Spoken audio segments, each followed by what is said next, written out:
Langit Jakarta sore itu memerah saga, menyapukan kuas jingga dan nila di atas kanvas cakrawala. Sebuah pemandangan yang biasanya mampu menenangkan jiwa Rania, membuatnya berhenti sejenak dari segala kesibukan untuk sekadar mengucap syukur. Namun tidak hari ini. Senja yang puitis itu justru terasa seperti cemoohan pedih yang mengiris hatinya yang sudah terkoyak. Di atas meja kopi dari kayu jati di hadapannya, tergeletak sebuah amplop coklat. Isinya adalah neraka. Neraka yang merangkum 1 tahun terakhir hidupnya dalam kebohongan. Di dalam amplop itu, yang disewa Rania dari seorang detektif swasta dengan sisa-sisa kewarasannya, ada setumpuk foto cetak berkualitas tinggi dan beberapa lembar salinan rekening koran. Foto-foto itu menangkap tawa, pelukan, dan ciuman. Bukan tawa dan pelukannya, melainkan tawa suaminya, Baskara, dengan seorang wanita lain. Wanita muda dengan rambut legam panjang, bibir penuh, dan tatapan mata yang seolah menantang dunia. Rania mengenali wajah itu. Luna, asisten pribadi Baskara yang baru bekerja setahun belakangan. Setiap foto adalah sebuah adegan dari film pengkhianatan yang paling klise. Baskara menyuapi Luna di sebuah restoran dengan pemandangan kelap-kelip lampu kota. Baskara membukakan pintu mobil sport, mobil milik Rania, untuk Luna yang tersenyum manja. Baskara dan Luna keluar dari lobi Hotel Bintang 5 di Bali, bergandengan tangan, dengan lingkaran hitam di bawah mata yang menyiratkan malam panjang yang baru saja mereka lalui. Satu foto bahkan menampilkan Luna sedang mencoba sebuah kalung berlian di sebuah butik perhiasan mewah, dengan Baskara yang menatapnya penuh puja, seolah Luna adalah pusat alam semestanya. Jika foto-foto itu adalah belati yang menikam jantungnya, maka salinan rekening koran adalah racun yang menyebar perlahan ke seluruh aliran darahnya. Lembar-lembar kertas itu adalah bukti bisu dari pengkhianatan yang lebih busuk dan sistematis. Kartu kredit tambahan atas nama Baskara, yang terhubung dengan rekening utama Rania, menjeritkan angka-angka yang memilukan. Tagihan puluhan juta untuk tas tangan bermerek, gaun-gaun desainer, makan malam mewah, dan tentu saja, kalung berlian yang sama dengan yang ada di foto. Semua dibayarkan untuk Luna. Semua berasal dari pundi-pundi Rania. Uang itu bukan sekadar nominal. Itu adalah keringat, darah, dan air mata almarhum ayahnya. Warisan yang ditinggalkan sang ayah dengan pesan agar Rania menggunakannya dengan bijak untuk membangun masa depan yang aman dan terjamin. Baskara, pria yang ia nikahi 10 tahun lalu atas dasar cinta, pria yang ia dukung dari posisi staf rendahan hingga menjadi seorang manajer terhormat, tahu persis dari mana asal uang itu. Kesadaran itulah yang membuat pengkhianatan ini terasa seperti penghinaan paling brutal. Baskara tidak hanya mengkhianati cinta Rania, ia juga telah meludahi kenangan dan warisan ayahnya. Rania terkulai di sofa empuk ruang keluarga. Rumah megah bergaya minimalis modern ini, yang setiap sudutnya ia rancang dengan penuh cinta, kini terasa seperti mausoleum dingin yang menyimpan bangkai pernikahannya. Vas bunga kristal di sudut ruangan, lukisan abstrak di dinding, bahkan bantal-bantal sofa yang empuk, semuanya terasa asing dan dingin. Foto pernikahan mereka dalam bingkai perak besar di dinding seolah menyeringai, menertawakan kebodohannya. Janji suci yang diucapkan Baskara dengan begitu mantap di hadapan Tuhan dan ratusan saksi mata, kini hanyalah gema kosong dari sebuah kebohongan besar. Ia memutar kembali film ingatannya. Setahun terakhir ini, Baskara memang berubah. Ia lebih sering pulang malam dengan alasan rapat yang tak berkesudahan. Perjalanan bisnis ke luar kota menjadi semakin sering, terkadang dengan pemberitahuan yang sangat mendadak. Dan Rania, dengan cinta buta yang menutupi logikanya, selalu percaya. Ia bahkan sering merasa bersalah, berpikir bahwa suaminya bekerja terlalu keras demi keluarga mereka. Setiap malam, ia akan setia menunggu, menyiapkan air hangat untuk mandi suaminya, memijat pundaknya yang ia kira lelah karena bekerja, dan mendengarkan dengan penuh simpati setiap keluh kesah tentang tekanan pekerjaan. Betapa naifnya ia. Betapa sempurnanya ia memainkan peran sebagai istri bodoh yang setia, sementara suaminya memainkan sandiwara yang jauh lebih hebat di belakangnya. Suara derit pintu depan yang terbuka membuyarkan lamunannya. Disusul oleh tawa cekikikan yang begitu ia kenali dari rekaman suara yang juga diberikan oleh sang detektif. Baskara dan Luna melangkah masuk, tangan mereka saling bertautan, membawa beberapa tas belanja dari merek-merek ternama. Mereka tidak melihat Rania, yang duduk mematung dalam keremangan senja, tersembunyi di balik bayangan pilar besar. Aku sudah tidak sabar, Bas. Paris. Bayangkan, kita akan berjalan-jalan di Champs-Élysées, makan malam romantis di dekat Menara Eiffel, dan berbelanja sepuasnya. Suara Luna terdengar manja, melengking penuh antisipasi. Aku sudah membuat daftar belanjaan yang mungkin bisa membuat kartu kreditmu menangis. Baskara tertawa, tawa berat dan renyah yang dulu selalu menjadi musik terindah di telinga Rania. Kini, suara itu terdengar seperti gesekan logam berkarat yang menyayat gendang telinganya. Apapun untuk bidadariku, sahut Baskara, mencubit pipi Luna gemas. Kamu pantas mendapatkan seluruh dunia. Anggap saja ini pemanasan sebelum bulan madu kita yang sesungguhnya. Bulan madu? Luna memutar bola matanya dengan genit. Kapan itu? Setelah kamu akhirnya punya keberanian untuk menceraikan istri keriputmu itu. Keriput? Rania tanpa sadar menyentuh sudut matanya. Usianya baru 35. Ia merawat dirinya dengan baik. Tapi di mata selingkuhan suaminya, ia tak lebih dari seorang wanita tua yang keriput dan membosankan. Rasa sakit yang tajam kembali menghunjam dadanya. Baskara mengelus rambut Luna, menenangkannya. Sabar, sayang. Semua ada waktunya. Setelah kita kembali dari Paris, aku janji akan segera mengurus semuanya. Aku akan pastikan kita mendapatkan apa yang seharusnya menjadi milik kita. Rumah ini, aset-asetnya, dan tentu saja kendali penuh atas rekening banknya. Napas Rania tercekat. Jadi, ini bukan hanya tentang nafsu. Ini adalah konspirasi. Mereka berencana untuk mengurasnya hingga kering, lalu membuangnya begitu saja. Mereka berdua, masih terbuai dalam dunia mereka yang penuh fantasi dan kebusukan, berjalan menaiki tangga menuju kamar tidur utama. Kamar tidur Rania. Tempat tidur Rania. Bisikan mesra dan tawa mereka yang semakin menjauh terdengar seperti gema di sebuah lorong yang gelap, menambah pekat suasana hati Rania yang sudah kelam. Saat itulah, sesuatu di dalam diri Rania patah. Tapi dari retakan itu, tidak keluar air mata kesedihan, melainkan kobaran api amarah yang dingin dan membara. Cukup sudah ia menjadi korban. Cukup sudah ia menangis dalam diam. Mereka ingin bermain? Baiklah, Rania akan menunjukkan pada mereka bagaimana permainan ini seharusnya dimainkan.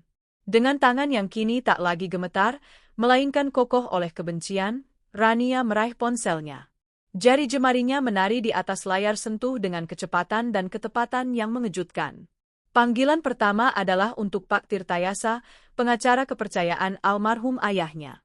Dengan suara yang ia paksakan untuk tetap tenang dan datar, Rania menjelaskan situasinya. Tidak ada isak tangis, tidak ada drama. Ia memaparkan fakta-fakta pengkhianatan finansial Baskara seolah-olah sedang membacakan laporan rapat Dewan Direksi. Pak Tirta, yang telah mengenalnya sejak ia masih gadis kecil, segera menangkap nada bahaya dan berjanji akan segera menyiapkan surat gugatan cerai beserta tuntutan penggelapan aset. Tindakan kedua adalah membuka aplikasi perbankan di ponselnya. Jantungnya berdebar kencang, bukan karena takut, tapi karena adrenalin. Satu persatu, ia memblokir semua kartu kredit tambahan atas nama Baskara. Ia melihat daftar transaksi terakhir, sebuah restoran mewah tadi siang, sebuah butik pakaian dalam wanita kemarin. Giginya bergemeletup. Kemudian, dengan beberapa sentuhan lagi, ia memindahkan 95% dana dari rekening bersama mereka ke sebuah rekening pribadi baru yang telah ia siapkan beberapa hari sebelumnya atas saran sang detektif. Ia sengaja menyisakan sedikit saldo agar tidak menimbulkan kecurigaan instan. Tindakan ketiga, yang paling krusial, adalah menelepon layanan pelanggan prioritas banknya. Selamat sore, saya Rania Adhitama. Saya ingin melaporkan kehilangan kartu ATM dan semua kartu debit dari rekening bersama saya dengan suami saya, Baskara Wijoyo, ucapnya dengan nada panik yang dibuat-buat. Saya khawatir kartu-kartu itu disalahgunakan. Saya minta semua kartu debit dan akses ATM dari rekening tersebut dibekukan total secepatnya, terutama untuk semua transaksi internasional. Segera. Petugas di seberang sana, yang terlatih untuk menangani nasabah prioritas dengan cepat, segera memproses permintaannya. Kurang dari 5 menit, sebuah email konfirmasi masuk.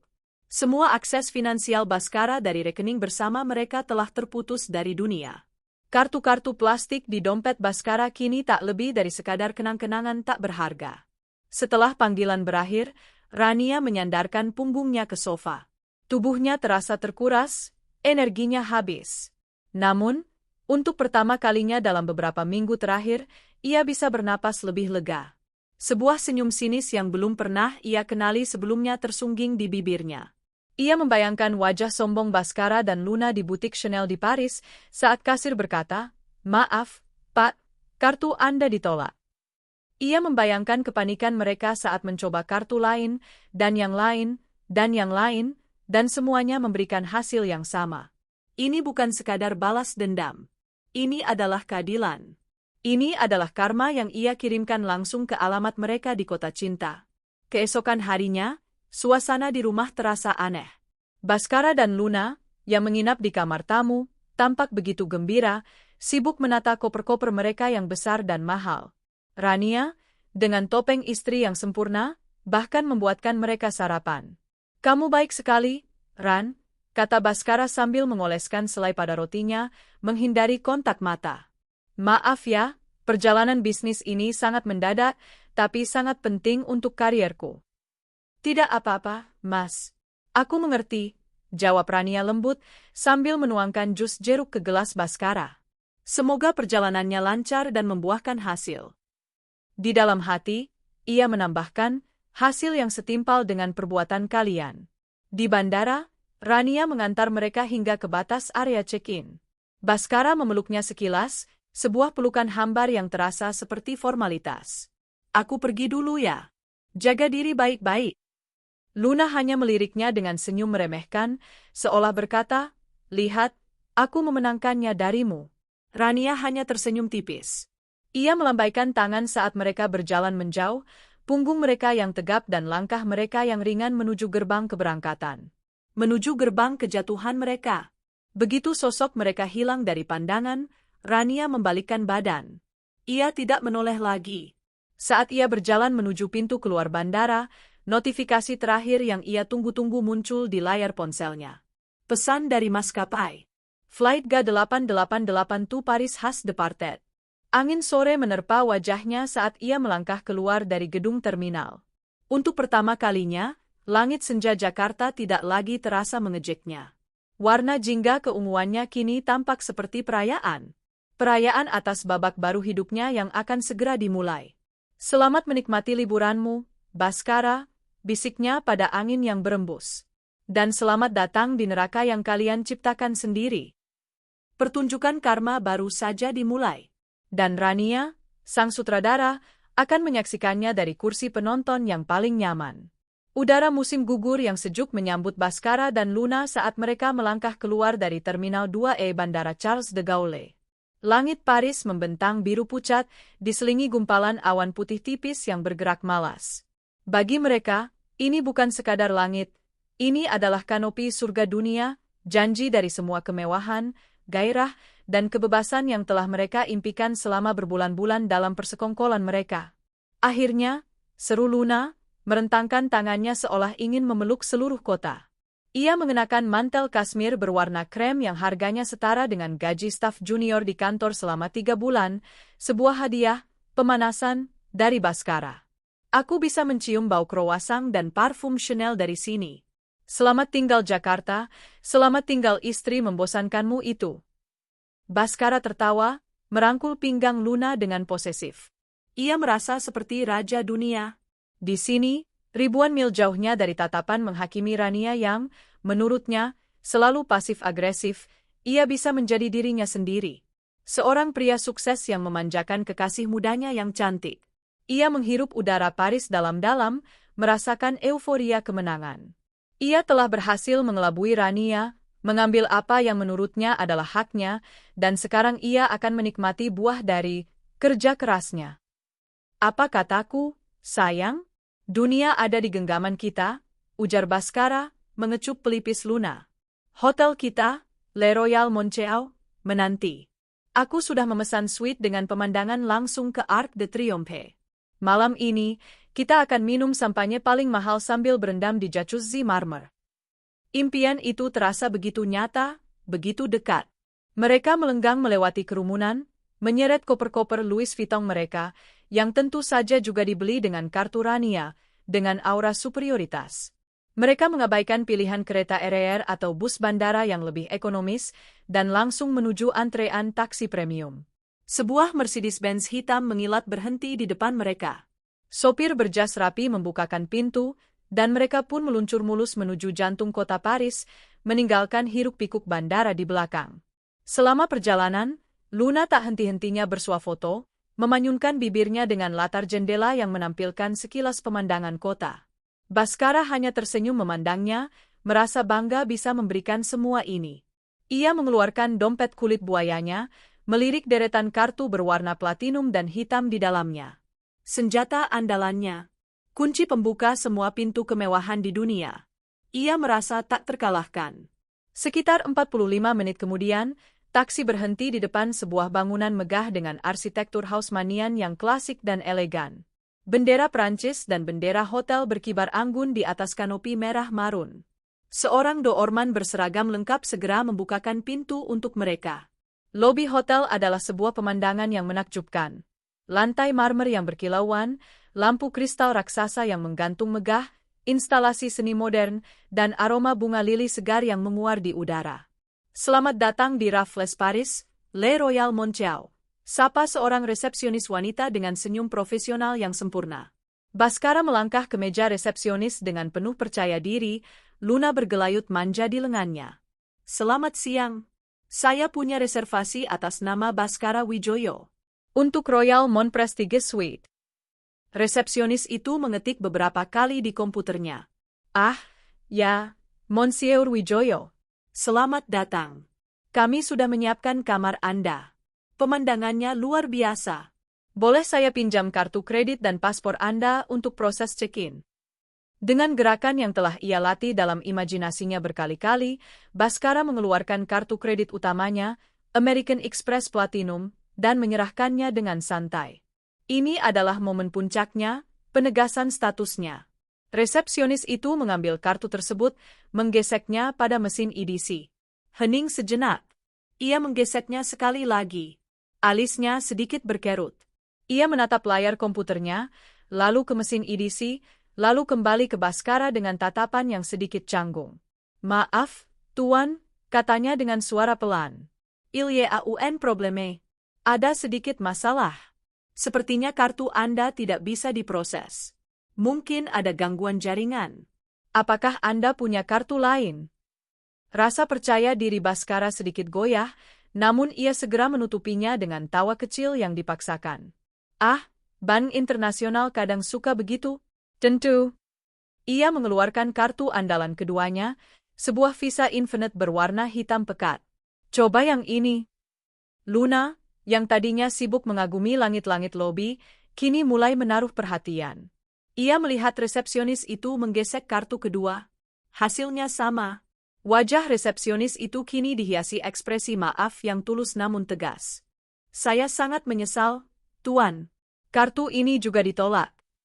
Kepanikan mulai merayap di pembuluh darah Baskara. Jantungnya berdetak sedikit lebih cepat. Bagaimana bisa? Itu tidak mungkin. Coba lagi. Suaranya sedikit meninggi, menarik perhatian beberapa tamu lain di lobi yang sedang menunggu. Saya sudah mencobanya 3 kali, Tuan. Keduanya ditolak oleh pihak bank. Wajah Luna yang ceria mulai berubah masam. Bas, ada apa ini? Jangan bilang kartumu limit, bisiknya, nadanya mulai terdengar tajam. Tentu saja tidak. Limit kartu ini tidak terbatas, desis Baskara, merasa malu. Wajahnya mulai memerah. Keringat dingin mulai membasahi pelipisnya. Di bawah tatapan dingin beberapa tamu hotel dan staf yang penuh rasa ingin tahu, ia merasa seperti seorang penipu yang kedoknya akan segera terbongkar. Ia mengeluarkan semua kartu dari dompetnya. Mastercard World, kartu debit prioritas, semuanya ia serahkan ke atas meja marmer. Coba semuanya. Satu persatu, resepsionis itu mencobanya. Dan satu persatu, kata yang sama keluar dari bibirnya, terdengar seperti vonis mati. Ditolak, ditolak, ditolak, Tuan. Saya mohon maaf. Dunia Baskara seakan runtuh. Kemegahan lobi hotel kini terasa menyesakkan.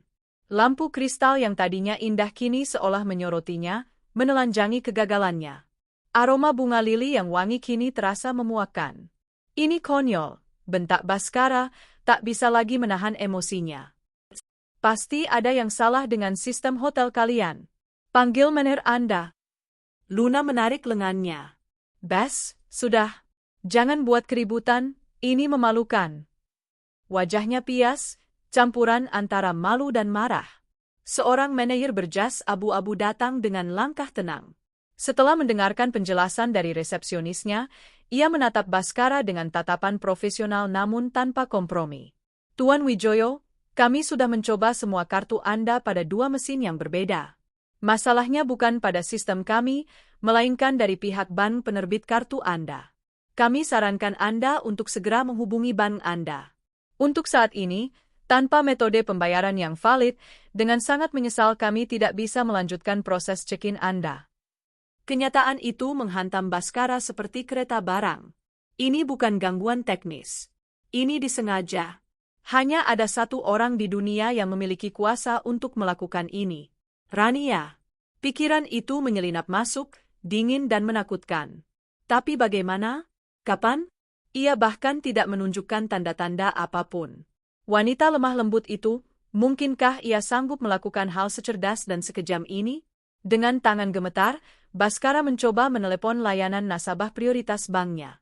Sambungan internasional yang mahal terus berdering tanpa ada yang mengangkat. Ia mencoba lagi, dan lagi. Gagal. Keputusasaan mulai mencekiknya. Mereka terpaksa menyingkir dari meja resepsionis, berdiri canggung di sudut lobi dengan tumpukan koper mewah mereka. Pasangan impian yang beberapa menit lalu merasa menjadi raja dan ratu, kini tampak seperti 2 orang gelandangan yang salah alamat. Bisik-bisik dan lirikan dari tamu lain terasa seperti ribuan jarum yang menusuk kulit mereka. Jadi bagaimana sekarang? Tuntut Luna, suaranya dingin seperti es. Liburan impian kita berakhir bahkan sebelum dimulai? Kamu bilang semuanya sudah kamu atur. Kamu bilang kamu punya uang. Aku punya uang. Atau setidaknya, aku seharusnya punya. Balas Baskara frustrasi. Ini pasti ulah Rania. Entah bagaimana caranya, dia pasti tahu dan memblokir semuanya. Aku tidak peduli siapa yang melakukannya. Aku peduli sekarang kita terdampar di Paris tanpa uang sepeser pun. Kamu bawa uang tunai berapa? Baskara merogoh sakunya. Setelah membayar taksi yang sangat mahal, yang tersisa di dompetnya hanya beberapa lembar ratusan euro dan beberapa dolar. Mungkin totalnya hanya sekitar 500 euro. Cukup untuk makan selama beberapa hari, tapi jelas tidak cukup untuk menyewa kamar hotel mewah, bahkan untuk 1 malam pun. Kita harus pergi dari sini, desis Baskara, tak tahan lagi dengan tatapan-tatapan merendahkan. Dengan menanggung malu yang luar biasa, mereka menyeret kembali koper-koper mereka melewati pintu putar, kembali ke jalanan Paris yang kini terasa dingin dan tidak ramah. Langit yang tadi biru cerah kini mulai diselimuti awan kelabu, seolah ikut berduka atas nasib mereka. Angin bertiup lebih kencang, menerbangkan rambut Luna yang tadinya tertata rapi. Euforia telah menguap sepenuhnya, digantikan oleh ketakutan dan kebencian yang mulai meracuni udara di antara mereka.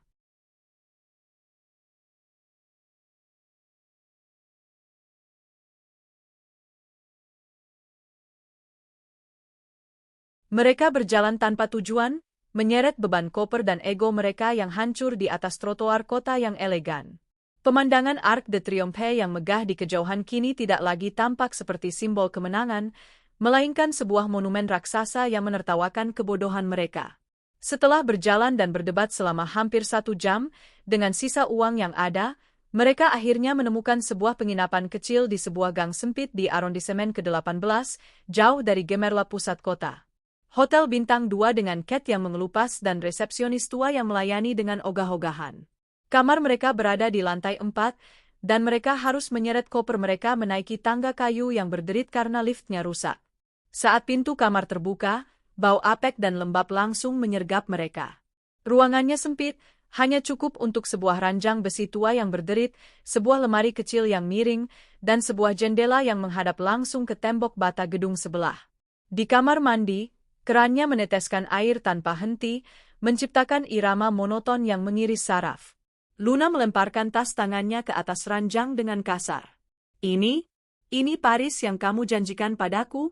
Tidur di kamar seukuran kandang tikus dengan bau jamur, air mata kemarahan mulai menggenang di pelupuk matanya. Baskara membanting pintu hingga tertutup. Ia lelah, malu, dan marah. Diam. Kamu pikir aku menginginkan ini? Ini semua salahmu juga? Kalau saja kamu lebih sabar sedikit, mungkin aku sudah menceraikan Rania sejak dulu dan semua asetnya sudah menjadi milik kita. Salahku? Justru aku yang terus mendorongmu untuk bertindak. Kalau aku mendengarkanmu, kita mungkin masih membusuk di Jakarta sekarang, balas Luna tak mau kalah. Pertengkaran pertama mereka di kota cinta pecah dengan hebatnya di dalam ruangan sempit dan pengap itu. Janji-janji manis, bisikan mesra, dan impian kemewahan terkoyak oleh realita pahit. Di luar jendela, langit Paris akhirnya menurunkan hujan gerimis, seolah ikut menangisi ilusi kebahagiaan mereka yang telah hancur berkeping-keping. Liburan impian mereka telah resmi berubah menjadi mimpi buruk, dan ini barulah hari pertama. Pagi datang bukan dengan cahaya keemasan yang menembus jendela suite mewah, melainkan dengan seberkas cahaya kelabu yang memaksa masuk melalui celah gorden kumal di kamar pengap itu. Suara pertama yang menyadarkan Baskara bukanlah kicau burung atau denting lembut cangkir porselen, melainkan irama monoton dari keran bocor di kamar mandi, sebuah siksaan audio yang telah menggerogoti sarafnya sepanjang malam. Punggungnya terasa remuk, protes keras akibat tidur di atas kasur yang pegasnya seolah menusuk-nusuk tulang rusuk. Ia menoleh. Luna sudah terjaga, duduk di tepi ranjang dengan punggung membelakanginya. Bahunya yang biasanya tegap dan penuh percaya diri kini tampak terkulai. Mantel kasmir mahalnya teronggok di kursi seperti kulit ular yang ditinggalkan. Gaun yang ia kenakan kemarin sudah lecek. Riasan wajahnya yang semalam sempurna kini luntur, menyisakan jejak maskara di bawah matanya, membuatnya tampak rapuh dan kalah. Keheningan di antara mereka terasa lebih berat daripada dinding-dinding kamar yang seolah merapat. Euforia dan nafsu yang membawa mereka melintasi benua kini telah menguap tanpa sisa, digantikan oleh endapan amarah, ketakutan, dan rasa saling tuduh yang beracun. Jadi, apa rencananya, jenius? Luna akhirnya bersuara, nadanya datar dan penuh sarkasme, tanpa menoleh. Apakah dewa keberuntungan akan turun dari langit dan mengisi kembali dompetmu yang kosong? Baskara menghela napas panjang, mengusap wajahnya dengan kasar. Wajah tampannya yang terawat kini tampak kuyu dan tidak bercukur. Aku sedang berpikir, Luna, beri aku waktu. Aku akan coba hubungi Ban lagi. Ia meraih ponselnya, menyadari bahwa ia harus menggunakan wifi lobby yang sinyalnya putus sambung karena ia tak mau menghabiskan sisa uangnya untuk membeli paket data internasional yang harganya selangit. Dengan susah payah, ia mencoba melakukan panggilan internet ke banknya di Jakarta. Setelah beberapa kali gagal, akhirnya panggilan itu tersambung, hanya untuk disambut oleh suara mesin penjawab otomatis yang memintanya menunggu. Setiap detik penantian terasa seperti 1 jam, diiringi musik instrumental murahan yang seolah mengejek penderitaannya. Setelah 15 menit yang sia-sia, panggilan itu terputus begitu saja. Gagal, gumamnya, melempar ponselnya ke atas ranjang dengan frustrasi. Luna tertawa. Bukan tawa renyah dan manja yang biasa ia dengar, melainkan tawa kering dan pahit. Tentu saja gagal. Wanita ularmu itu pasti sudah memastikan kau tidak punya jalan keluar. Dia mungkin sedang duduk santai di teras rumahmu, menyeruput teh mahal sambil tertawa membayangkan kita di sini. Gambaran itu menusuk ego Baskara. Rania, yang selalu ia anggap lemah, penurut, dan mudah dikendalikan, ternyata memiliki taring yang begitu tajam dan tersembunyi. Ia telah meremehkannya, dan kini ia membayar harganya dengan sangat mahal. Perut mereka mulai berbunyi, menuntut untuk diisi. Kemewahan sarapan prasmanan di Hotel Bintang 5 kini hanya tinggal kenangan pahit. Dengan sisa uang yang semakin menipis, mereka terpaksa keluar mencari makanan termurah yang bisa mereka temukan. Mereka membeli 2 buah croissant biasa dan sebotol air mineral dari sebuah boulangerie kecil. Mereka memakannya di bangku taman yang dingin, dikelilingi oleh warga Paris yang berlalu lalang dengan anjing-anjing kecil mereka dan turis-turis yang berfoto dengan riang. Setiap tawa dan senyum bahagia di sekitar mereka terasa seperti garam yang ditaburkan di atas luka. Lihat mereka, desis Luna, matanya menatap tajam pada sepasang turis yang sedang berciuman dengan latar belakang bangunan klasik. Itu seharusnya kita. Tapi karena kebodohanmu, kita malah makan roti kering seperti pengemis. Hentikan, Luna, bentak Bhaskara, tak tahan lagi. Menyalahkanku terus-menerus tidak akan mengubah apapun. Lalu aku harus menyalahkan siapa? Hantu? Ini semua rencanamu. Sabar, sayang, aku akan urus semuanya. Ini hasil urusanmu, balas Luna, suaranya bergetar karena amarah. Mereka kembali ke penginapan dalam kebisuan yang membekukan. Saat melintasi lobi, resepsionis tua yang sama memanggil mereka dengan suara serak. Monsieur, Madam. Waktu check-out sudah lewat 1 jam. Anda mau memperpanjang masa tinggal? Tanyanya dalam bahasa Inggris beraksen kental, matanya menatap mereka dengan curiga. Bhaskara menelan ludah. Ya, tentu. Untuk 1 malam lagi. Baik. Totalnya 80 euro untuk malam ini. Tunai atau kartu? 80 euro. Angka itu terasa seperti sebuah vonis. Uang tunai mereka yang tersisa tidak akan cukup jika mereka membayarnya. Dengan putus asa, Bhaskara mencoba peruntungannya sekali lagi. Kartu, ucapnya lirih, menyerahkan salah satu kartu debitnya, berdoa agar ada keajaiban. Resepsionis itu menggeseknya. Menggelengkan kepala, menggeseknya lagi. Hasilnya tetap sama. Ia menatap Bhaskara dengan tatapan dingin. Non, ça ne marche pas. Tidak bisa. Kartunya ditolak. Tolong, coba lagi, mohon Bhaskara, suaranya nyaris tak terdengar. Aku sudah mencobanya 3 kali, balas pria tua itu, kesabarannya jelas sudah habis. Tidak ada uang, tidak ada kamar.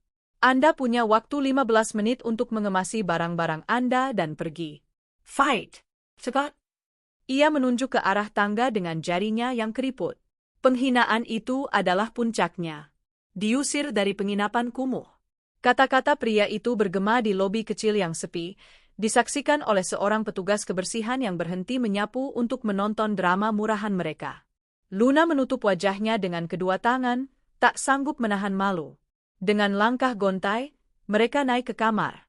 Tanpa berkata-kata, mereka memasukkan kembali barang-barang mereka yang tak seberapa ke dalam koper Louis Vuitton yang kini terasa seperti sebuah lelucon yang kejam.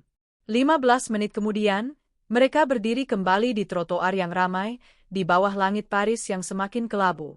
Kali ini, mereka tidak punya tujuan. Mereka resmi menjadi tunawisma. Koper-koper mewah itu kini bukan lagi simbol status, melainkan beban yang menyiksa. Menyeret benda berat itu di sepanjang jalanan berbatu Paris menarik perhatian yang tidak diinginkan. Orang-orang menatap mereka dengan campuran rasa ingin tahu dan jijik. Pasangan yang berpakaian mahal namun tampak putus asa dengan tumpukan koper di siang bolong. Hari berganti menjadi sore, lalu malam.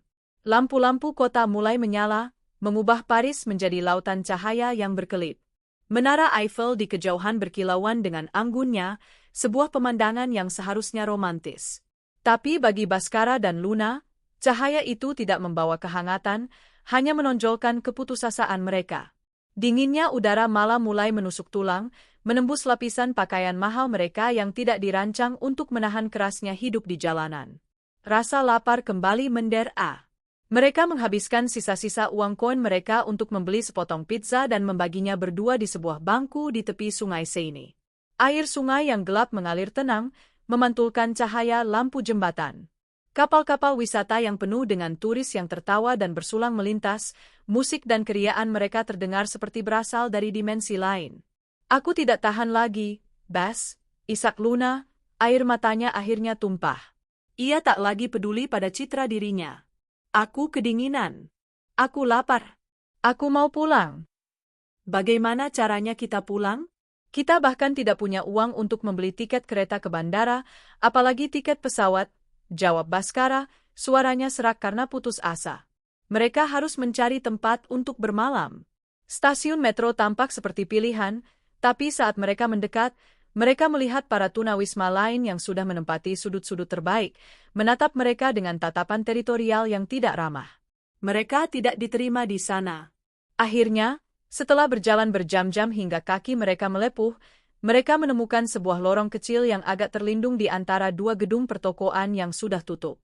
Tempat itu berbau pesing dan dipenuhi sampah, tapi setidaknya bisa melindungi mereka dari angin yang bertiup semakin kencang. Mereka menurunkan koper-koper mereka, menggunakannya sebagai penghalang angin yang tidak seberapa. Bhaskara melepas jasnya dan menyelimutkannya ke bahu Luna yang gemetar hebat. Mereka duduk bersandar di dinding yang dingin dan kotor, berdempetan bukan karena cinta, tapi karena kebutuhan primitif untuk mencari kehangatan. Keheningan malam Paris dipecah oleh suara sirene di kejauhan, dentang lonceng gereja, dan langkah kaki orang-orang yang bergegas pulang ke rumah mereka yang hangat. Setiap suara normal itu kini menjadi pengingat brutal akan apa yang telah mereka hilangkan. Cinta dan nafsu yang dulu membara di antara mereka kini telah padam, terkikis habis oleh penderitaan. Di lorong yang gelap dan dingin itu, yang tersisa hanyalah dua orang asing yang terikat oleh nasib buruk yang sama.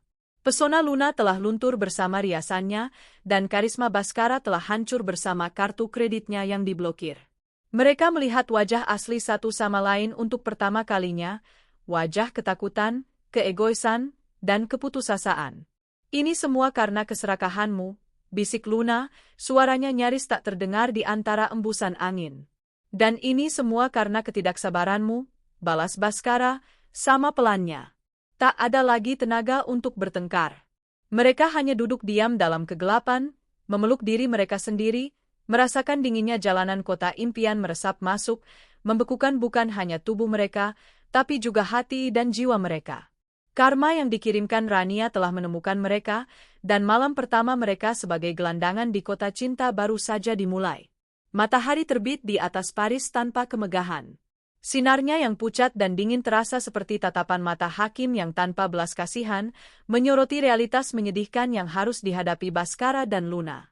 Mereka terbangun bukan karena alarm merdu, melainkan karena suara derit pintu toko di ujung lorong yang dibuka oleh pemiliknya.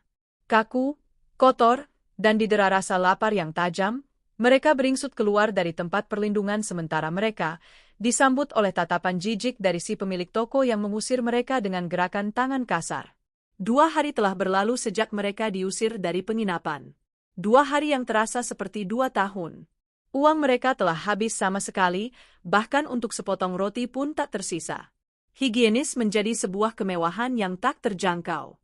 Mereka terpaksa mencuci muka seadanya di toilet umum atau air mancur taman, menghindari pantulan wajah mereka sendiri di cermin yang menunjukkan betapa drastisnya kejatuhan mereka. Wajah Bhaskara ditumbuhi brewok yang tak terurus, sementara rambut Luna yang dulu berkilau kini lepek dan kusut. Pakaian desainer yang mereka kenakan kini kotor dan berbau, menjadi kostum tragis dalam sandiwara kemiskinan mereka. Penderitaan adalah sebuah amplas kasar yang mengikis lapisan luar kepribadian seseorang, menampakkan material asli di baliknya. Bagi Bhaskara, yang terungkap adalah kerapuhan egonya. Pria yang terbiasa dihormati, dilayani, dan dikagumi, kini harus menelan ludah saat orang-orang melewatinya dengan tatapan menghina. Rasa malu yang membakar membuatnya menarik diri. Ia lebih banyak diam, merenungi nasibnya, menyalahkan Rania dalam hati, namun juga mulai dihantui secuil rasa bersalah yang enggan ia akui. Namun bagi Luna, penderitaan memunculkan sesuatu yang berbeda, insting bertahan hidup yang buas dan pragmatis. Wanita yang terbiasa menggunakan pesona dan kecantikannya sebagai senjata untuk mendapatkan apa yang ia inginkan, menyadari bahwa aset utamanya itu masih berfungsi, bahkan dalam kondisi terpuruk sekalipun. Semuanya dimulai dari rasa lapar yang tak tertahankan pada hari ketiga. Mereka duduk di sebuah bangku di dekat Jardin des Tuileries, melihat orang-orang menikmati es krim dan wafel. Perut Luna berbunyi begitu keras hingga terasa menyakitkan. Aku tidak bisa begini terus, Bas. Aku bisa mati kelaparan. Rintihnya, matanya menatap nanar pada seorang anak kecil yang sedang makan sandwich. Lalu kita harus bagaimana? Mengemis, jawab Bhaskara getir. Harga dirinya terlalu tinggi untuk melakukan hal itu. Luna tidak menjawab. Matanya yang tajam mengamati sekitar. Pandangannya berhenti pada seorang pria parubaya yang duduk sendirian di sebuah kafe trotoar di seberang jalan. Pria itu berpakaian necis, mengenakan setelan mahal dan jam tangan berkilauan. Ia tampak kesepian, matanya terus-menerus melirik ke sekeliling. Sebuah ide terbentuk di benak Luna. Ide yang dingin dan penuh perhitungan. Tunggu di sini, katanya pada Baskara, nadanya tiba-tiba berubah menjadi tegas. Sebelum Baskara bisa bertanya, Luna berdiri. Ia merapikan rambutnya yang kusut dengan jari-jarinya, mencoba menarik sisa-sisa terakhir pesonanya. Ia menjilat bibirnya agar tampak basah dan menarik. Kemudian, dengan langkah yang dibuat sedikit goyah dan ekspresi yang dipasang sepilu mungkin, ia berjalan menuju kafe itu. Baskara hanya bisa menonton dengan mulut ternganga. Ia melihat Luna mendekati meja pria itu. Ia tidak bisa mendengar apa yang mereka bicarakan, tapi ia bisa melihat bahasa tubuhnya. Luna menunjuk perutnya, memasang wajah memelas, lalu tersenyum dengan cara yang menggoda sekaligus rapuh. Pria itu pada awalnya tampak waspada, namun pesona Luna bekerja seperti sihir. Wajah pria itu melembut. Ia mengangguk, lalu memanggil pelayan. Beberapa menit kemudian, Luna kembali ke bangku dengan membawa sebuah kantong kertas yang hangat. Isinya, 2 buah sandwich baget besar yang masih hangat dengan isian keju dan ham, serta 2 botol jus jeruk. Aroma makanan yang lezat itu membuat perut Baskara semakin melilit. "Dari mana kau dapat ini?" tanya Baskara, campuran antara lega dan curiga. Dia memberikannya. "Aku hanya bilang aku dan kakakku tersesat, kehilangan dompet, dan belum makan sejak kemarin," jawab Luna enteng, sambil membuka bungkus sandwichnya dan mulai makan dengan lahap. Baskara mengambil sandwich yang disodorkan Luna. Gigitan pertama terasa seperti surga, memenuhi mulutnya dengan rasa yang sudah lama ia rindukan. Tapi setelah suapan kedua, rasa makanan itu berubah menjadi pahit. Ia bukan lagi seorang pria yang mentraktir kekasihnya. Ia adalah seorang pria yang diberi makan oleh kekasihnya yang baru saja merayu pria lain. Sesuatu dalam dirinya terasa terhina. "Apa lagi yang kau katakan padanya?" tanyanya, suaranya rendah. Tidak ada. Hanya itu. "Dia kasihan," jawab Luna acuh tak acuh, mulutnya penuh makanan. Tapi Baskara melihat kilat aneh di mata Luna, kilat kemenangan yang membuatnya merasa mual. Kejadian itu menjadi sebuah pola. Luna, dengan cepat, menjadi tulang punggung bagi kelangsungan hidup mereka yang menyedihkan. Ia akan meninggalkan Baskara dan koper-koper mereka di suatu tempat, lalu pergi, berburu. Terkadang ia kembali dengan makanan. Suatu kali, ia berhasil meyakinkan seorang sopir truk pengantar roti untuk memberinya sekantong roti sisa hari itu.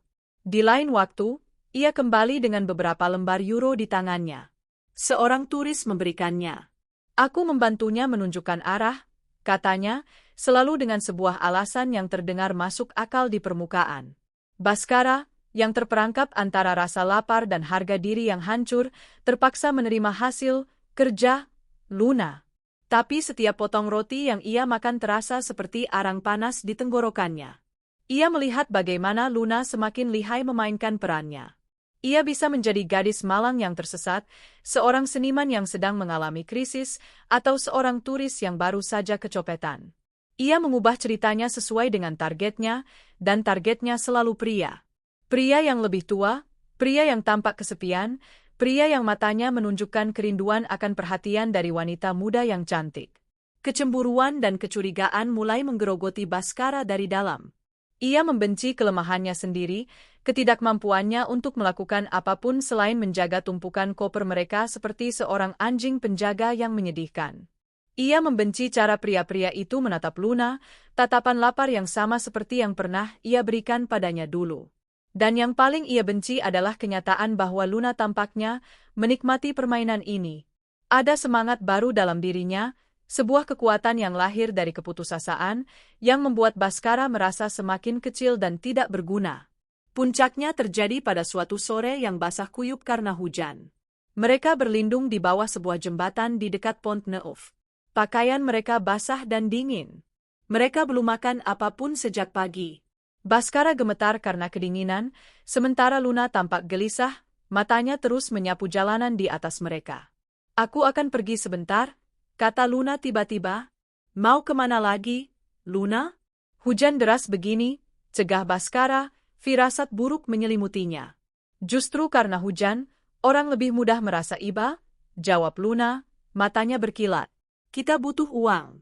Setidaknya untuk membeli kopi panas dan sesuatu untuk dimakan." Aku tidak mau mati kedinginan di bawah jembatan ini. Luna pun pergi, meninggalkan Bhaskara sendirian dalam kelembapan dan kegelapan di bawah jembatan. 1 jam berlalu. 2 jam. Hujan mulai reda, namun Luna tak kunjung kembali. Rasa cemas Bhaskara berubah menjadi kepanikan. Ia membayangkan hal-hal terburuk yang bisa menimpa Luna. Tepat saat ia hendak nekat meninggalkan koper-koper itu untuk mencari Luna, sebuah mobil sedan mewah berwarna hitam berhenti di ujung jembatan. Pintu penumpang terbuka, dan Luna keluar dari sana. Ia tidak lagi basah kuyup. Ia mengenakan sebuah mantel wol tebal berwarna unta yang jelas bukan miliknya. Di tangannya, ia menenteng sebuah tas belanja berisi makanan dari Fauchon, sebuah toko makanan mewah. Luna berjalan menuruni tangga menuju tempat Bhaskara dengan senyum kemenangan di wajahnya. Sebelum mobil itu melaju pergi, Bhaskara bisa melihat dengan jelas sosok pengemudinya, seorang pria berambut perak, usianya sekitar 60-an, dengan wajah puas. "Lihat apa yang aku bawa," seru Luna riang, seolah tidak terjadi apa-apa. Ia mengeluarkan kotak-kotak berisi macaron, eclair, dan roti-roti mahal. Bhaskara tidak menyentuh makanan itu. Ia berdiri, matanya menyala karena amarah yang telah ia pendam berhari-hari. Wajahnya pucat pasi. "Dari mana kau dapat semua ini? Mantel itu, mobil itu? Siapa pria itu, Luna?" Luna memutar bola matanya.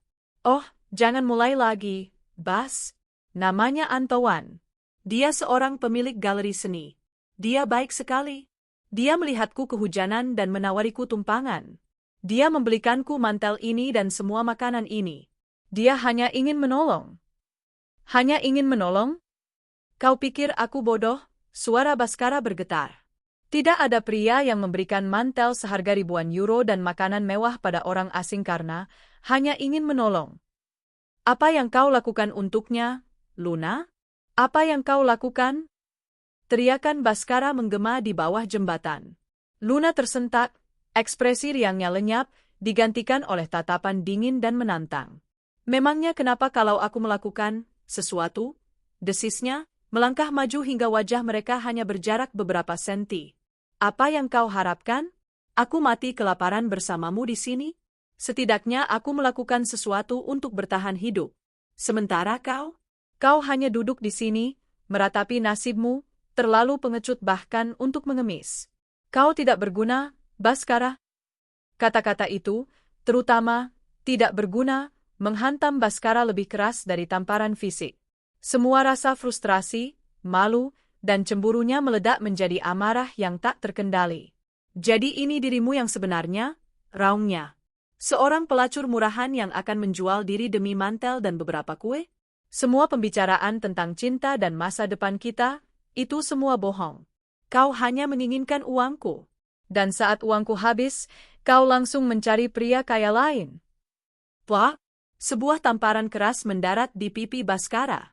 Tangan Luna gemetar, matanya berkaca-kaca karena marah, bukan karena sedih.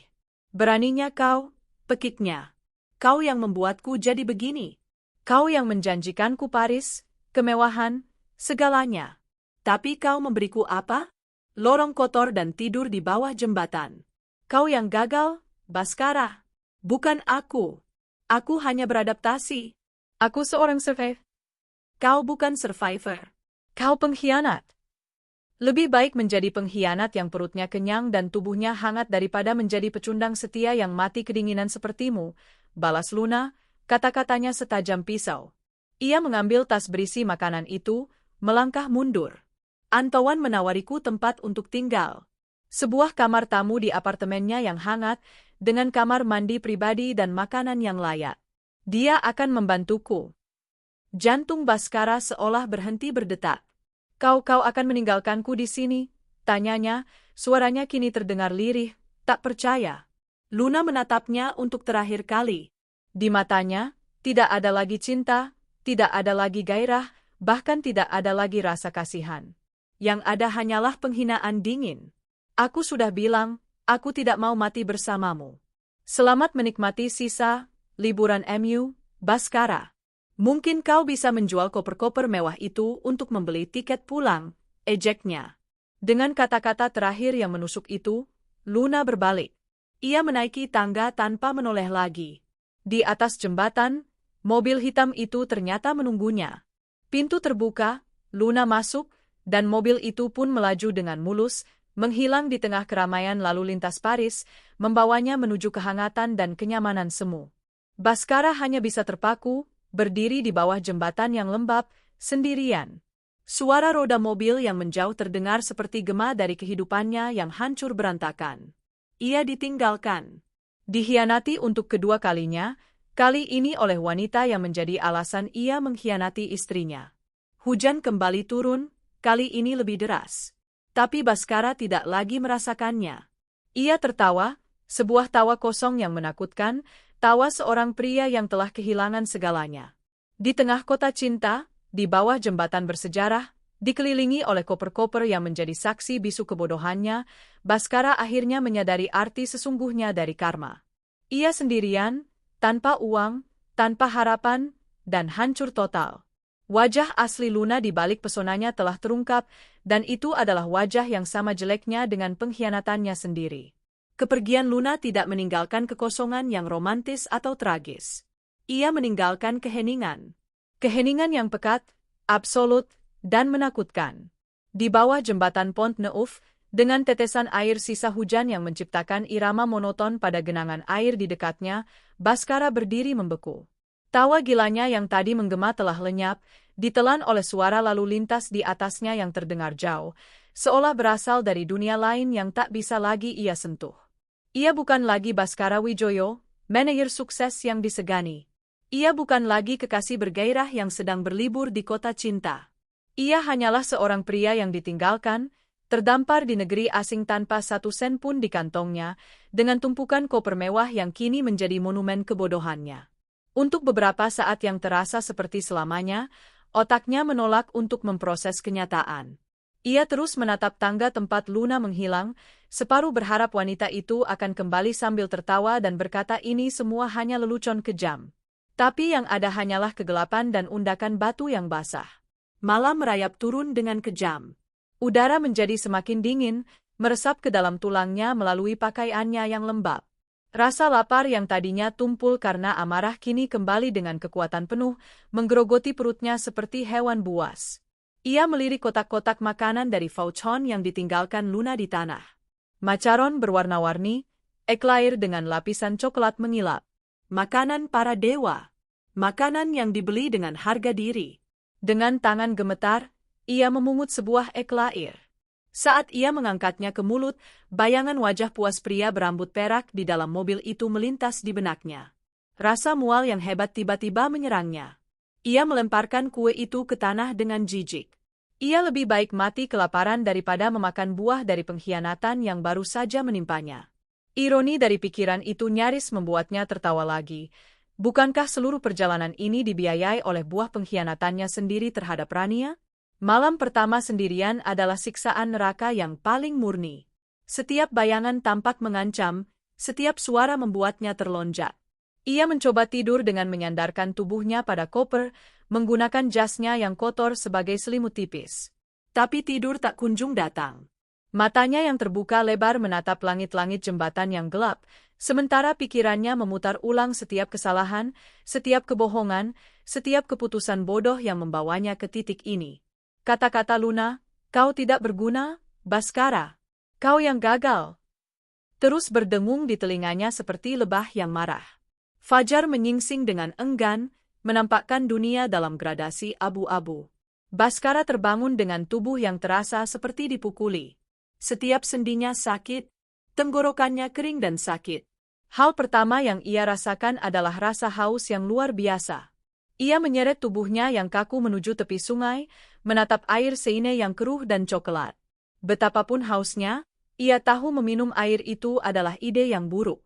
Ia teringat pernah melihat air mancur umum di sebuah taman tak jauh dari sana. Dengan sisa-sisa tenaganya, ia berjalan terseok-seok, meninggalkan koper-kopernya di bawah jembatan, berharap tak ada yang mencurinya. Air dari Wallis Fountain terasa dingin dan berbau logam, tapi itu adalah cairan paling melegakan yang pernah ia minum. Saat ia membasuh wajahnya yang kotor, ia tak sengaja melihat pantulan dirinya di genangan air di tanah. Seorang pria asing menatapnya balik. Wajahnya kuyu, matanya cekung dengan lingkaran hitam pekat, rambutnya acak-acakan, dan berewok tipis yang tak terurus menutupi rahangnya. Pakaiannya yang mahal kini tampak seperti kostum badut yang menyedihkan. Ia tidak mengenali pria itu. Pria itu adalah seorang pecundang. Rasa lapar kembali menyiksanya. Kali ini, tak ada lagi Luna yang bisa diandalkan. Tak ada lagi makanan hasil rayuan. Ia sendirian. Ia teringat ejekan terakhir Luna, mungkin kau bisa menjual koper-koper mewah itu. Ide itu terdengar masuk akal. Koper-koper itu, beserta isinya, bernilai puluhan, bahkan ratusan juta rupiah. Ia kembali ke bawah jembatan. Dengan harapan baru yang rapuh, ia menyeret salah satu koper yang lebih kecil ke jalanan yang ramai. Ia mencoba menghentikan beberapa pejalan kaki. Ekstesen, ia memulai, suaranya serak. Saya mau jual koper ini. Merek asli. Murah saja. Orang-orang hanya meliriknya dengan aneh, mempercepat langkah mereka. Beberapa menatapnya dengan curiga, mungkin mengiranya pencuri. Yang lain menatapnya dengan jijik, seolah ia adalah sampah yang bisa bicara. Bahasa Inggrisnya yang terbatas dan penampilannya yang semakin kumuh menjadi penghalang yang tak dapat ditembus. Setelah 1 jam yang memalukan tanpa hasil, ia menyerah, menyeret kembali kopernya ke bawah jembatan dengan perasaan kalah yang lebih dalam dari sebelumnya. Hari-hari berikutnya adalah sebuah sketsa kabur dari penderitaan yang monoton.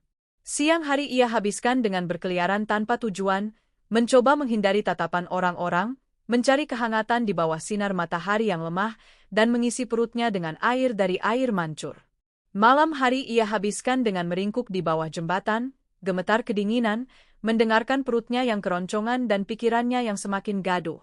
Pada hari kelima, rasa lapar menjadi tak tertahankan. Ia belum makan apapun selain remah-remah yang ia temukan di tempat sampah.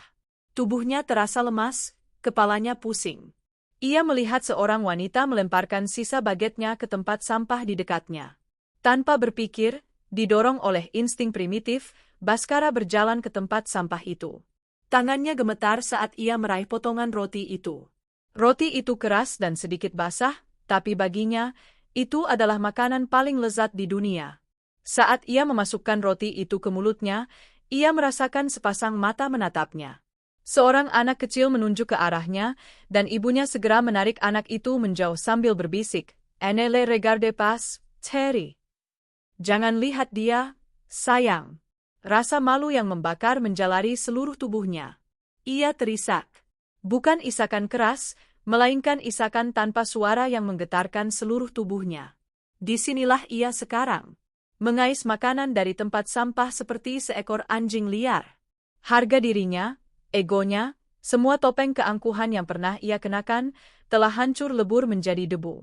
Saat itulah, dalam kehampaan dan penderitaan total, bayangan Rania mulai datang menghantuinya. Awalnya, bayangan itu datang bersama amarah. "Ini semua salahmu, Rania.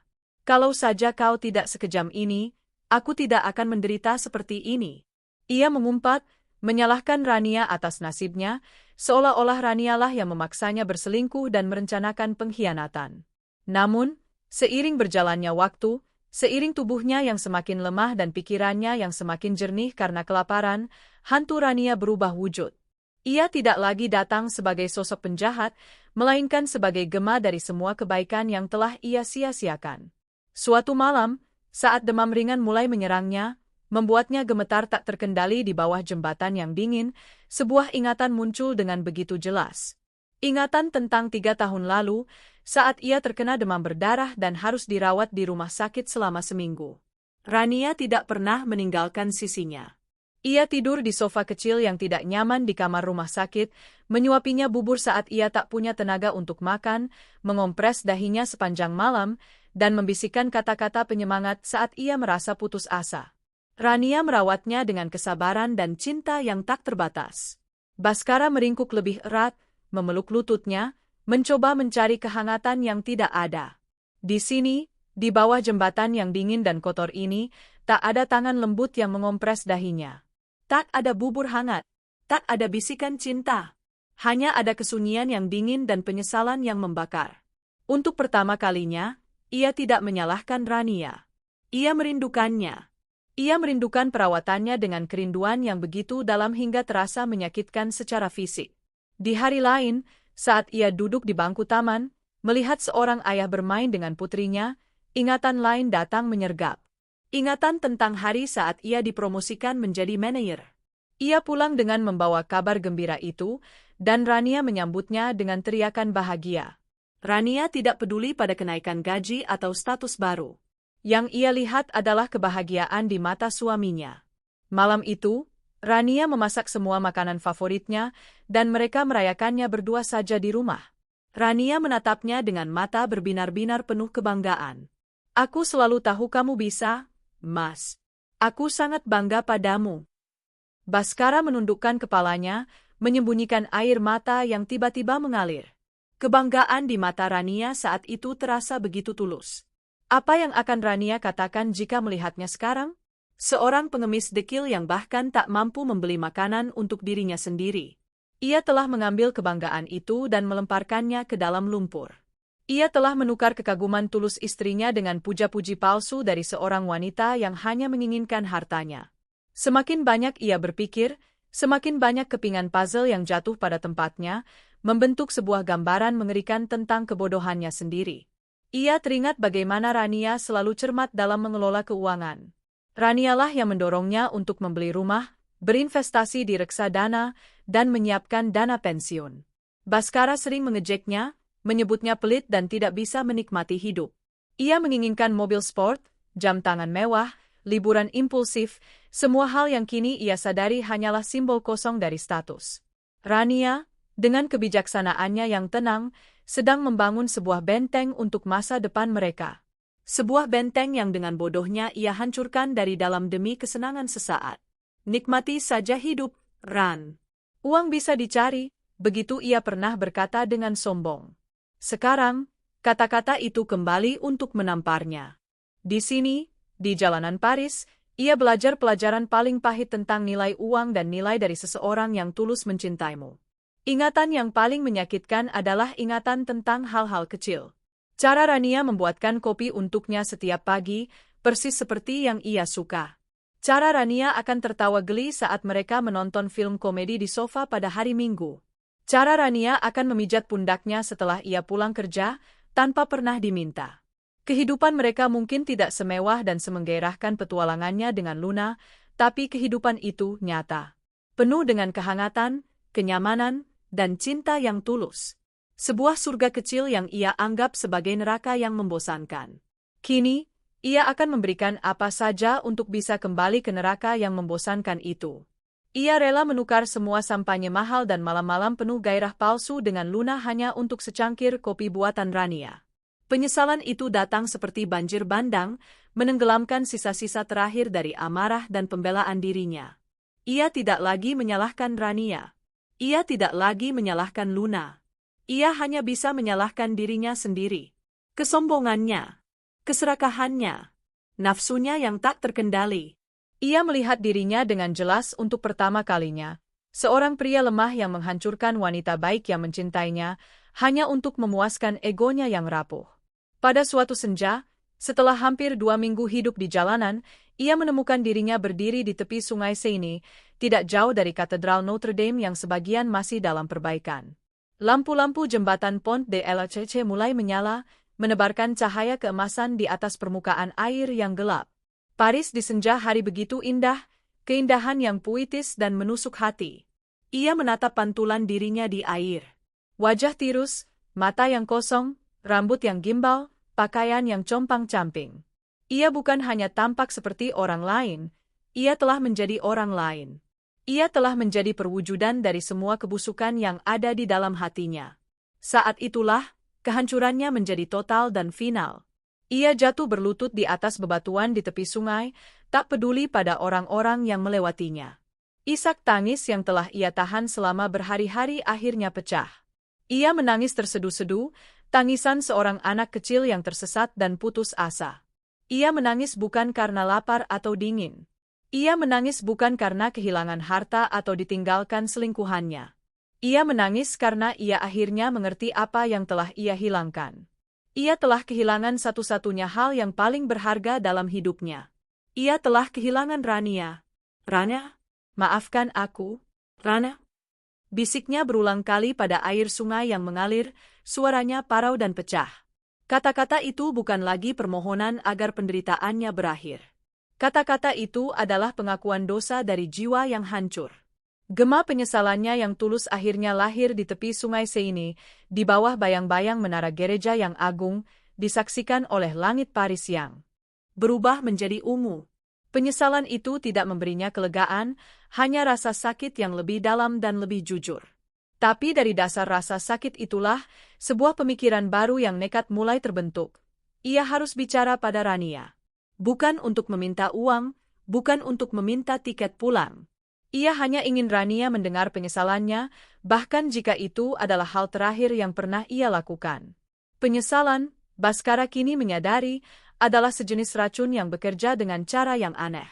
Racun itu tidak membunuhmu dengan cepat, melainkan menggerogotimu dari dalam, melarutkan semua amarah, keangkuhan, dan pembenaran diri, hingga yang tersisa hanyalah esensi dirimu yang paling mentah dan rapuh. Setelah tangisannya yang memilukan di tepi sungai Seine, Baskara tidak merasa lebih baik. Ia justru merasa lebih hancur, karena untuk pertama kalinya, ia melihat puing-puing hidupnya bukan sebagai korban keadaan, melainkan sebagai arsitek dari kehancurannya sendiri. Penderitaan fisiknya, rasa lapar yang konstan, dingin yang menusuk tulang, kelelahan yang membebani setiap anggota tubuhnya, kini menjadi kebisingan latar belakang. Penderitaan utamanya adalah siksaan mental yang tak henti-hentinya. Pikirannya menjadi sebuah proyektor yang tanpa lelah memutar ulang film kehidupannya dengan Rania, menyoroti setiap momen kebaikan yang ia balas dengan pengkhianatan, setiap tawa tulus yang ia tukar dengan desah palsu. Kesadaran ini melahirkan sebuah tujuan baru, sebuah obsesi yang membara di tengah kedinginan jiwanya. Ia harus menghubungi Rania. Bukan untuk menuntut, bukan untuk menyalahkan, bukan pula untuk meminta dikasihani secara cuma-cuma. Ia harus bicara padanya untuk melakukan satu hal yang selama ini tidak pernah ia lakukan dengan tulus, mengakui kesalahannya.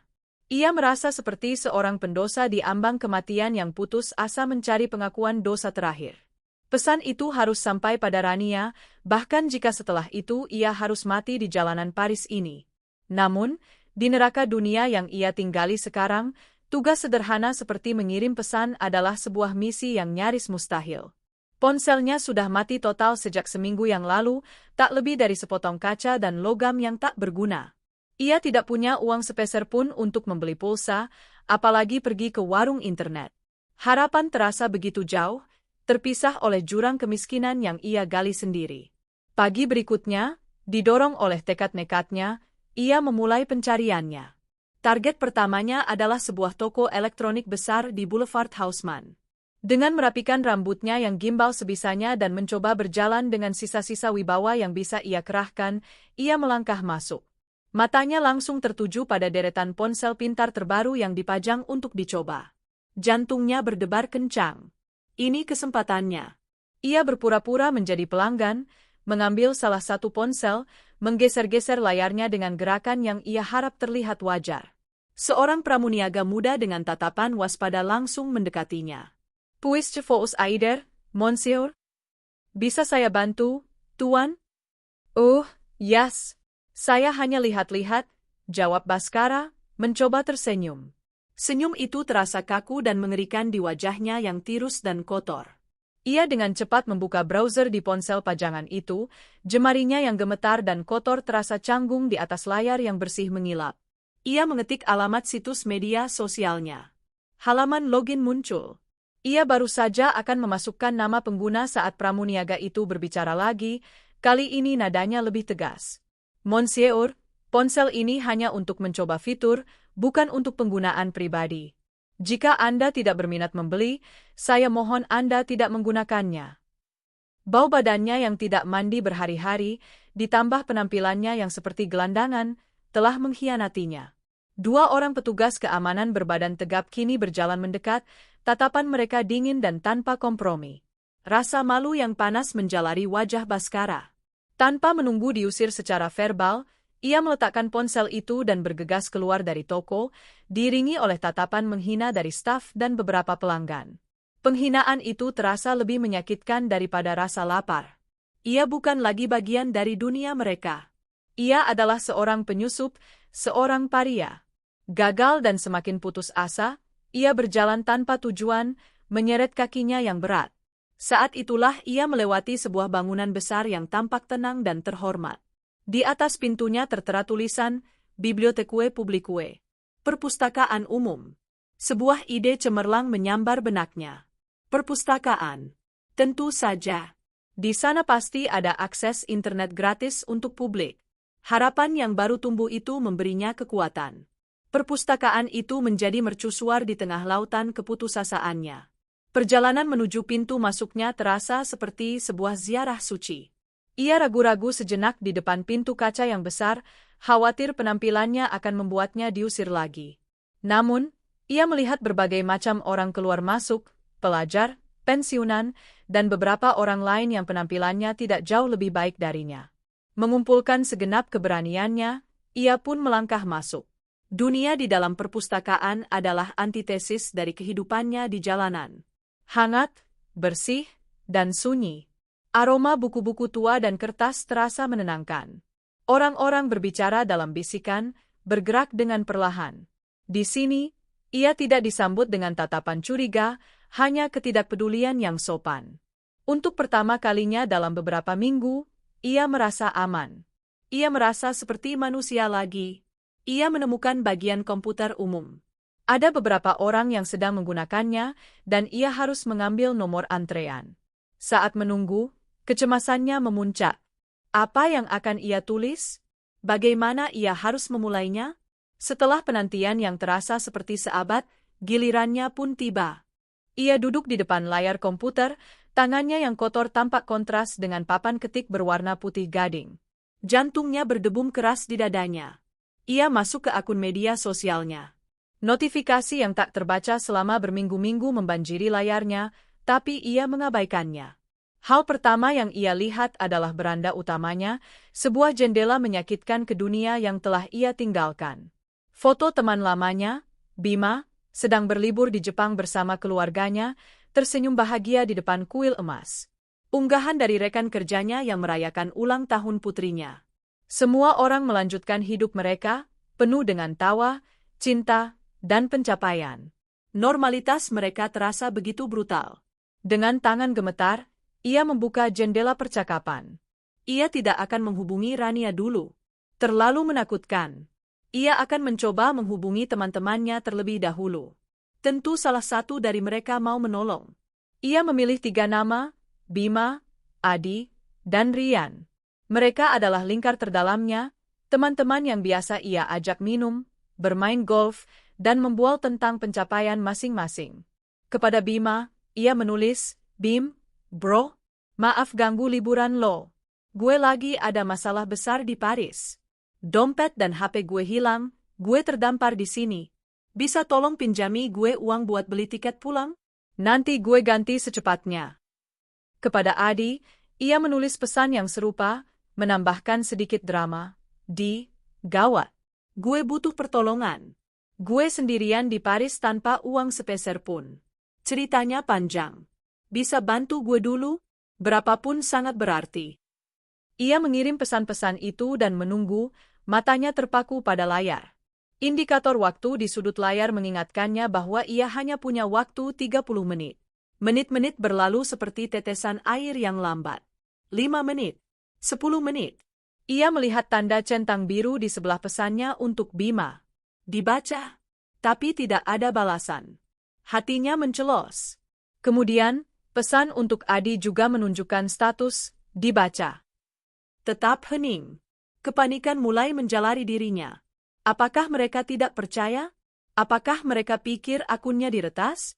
Saat ia hampir kehilangan harapan, sebuah notifikasi balasan muncul. Dari Bima. Jantungnya melonjak sesaat, penuh harapan. Lalu ia membaca pesannya. Bas, gue nggak bisa bantu. Sorry. Hanya itu. Singkat, dingin, dan final. Tidak ada pertanyaan, tidak ada basa-basi. Seolah-olah ia sedang berbicara dengan orang asing. Sebelum Baskara sempat membalas, pesan kedua datang. Pesan yang menghancurkan sisa-sisa harapannya. Rania sudah cerita ke istri gue. Sejujurnya, gue nggak nyangka lo bisa setega itu, bro. Lo dapat apa yang pantas lo dapatkan. Jangan hubungi gue lagi. Setiap kata dalam pesan itu adalah sebuah tamparan. Jadi begitu. Rania tidak hanya memotong akses finansialnya, ia telah menghancurkan jaring pengaman sosialnya. Dengan beberapa kalimat jujur kepada orang yang tepat, Rania telah menunjukkan kepada dunia siapa Baskara sebenarnya.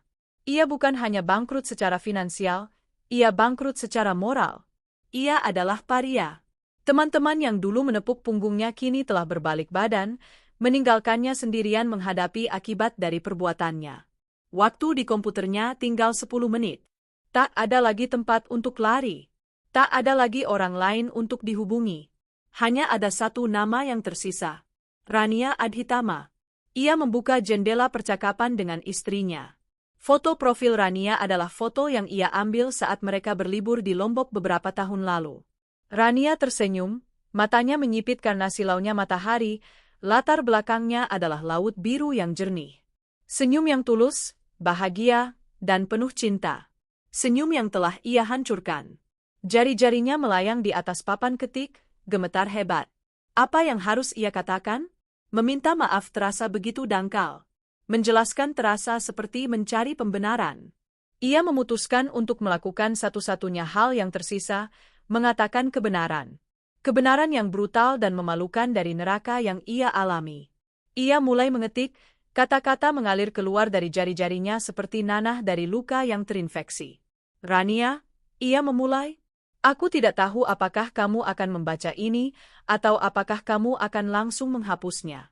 Aku tidak menyalahkanmu jika kamu melakukannya. Aku menulis ini bukan untuk meminta pengampunan, karena aku tahu perbuatanku tidak bisa dimaafkan. Aku menulis ini karena aku ingin kamu tahu. Kamu menang, Ran. Kamu benar. Semua yang kamu takutkan, semua yang mungkin pernah terlintas di benakmu, semuanya benar. Aku mengkhianatimu dengan cara terburuk yang bisa dibayangkan seorang suami. Aku menidurinya di tempat tidur kita.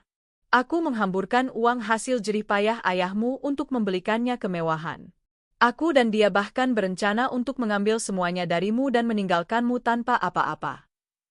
Ia berhenti sejenak, membiarkan pengakuan yang mengerikan itu tergantung di udara.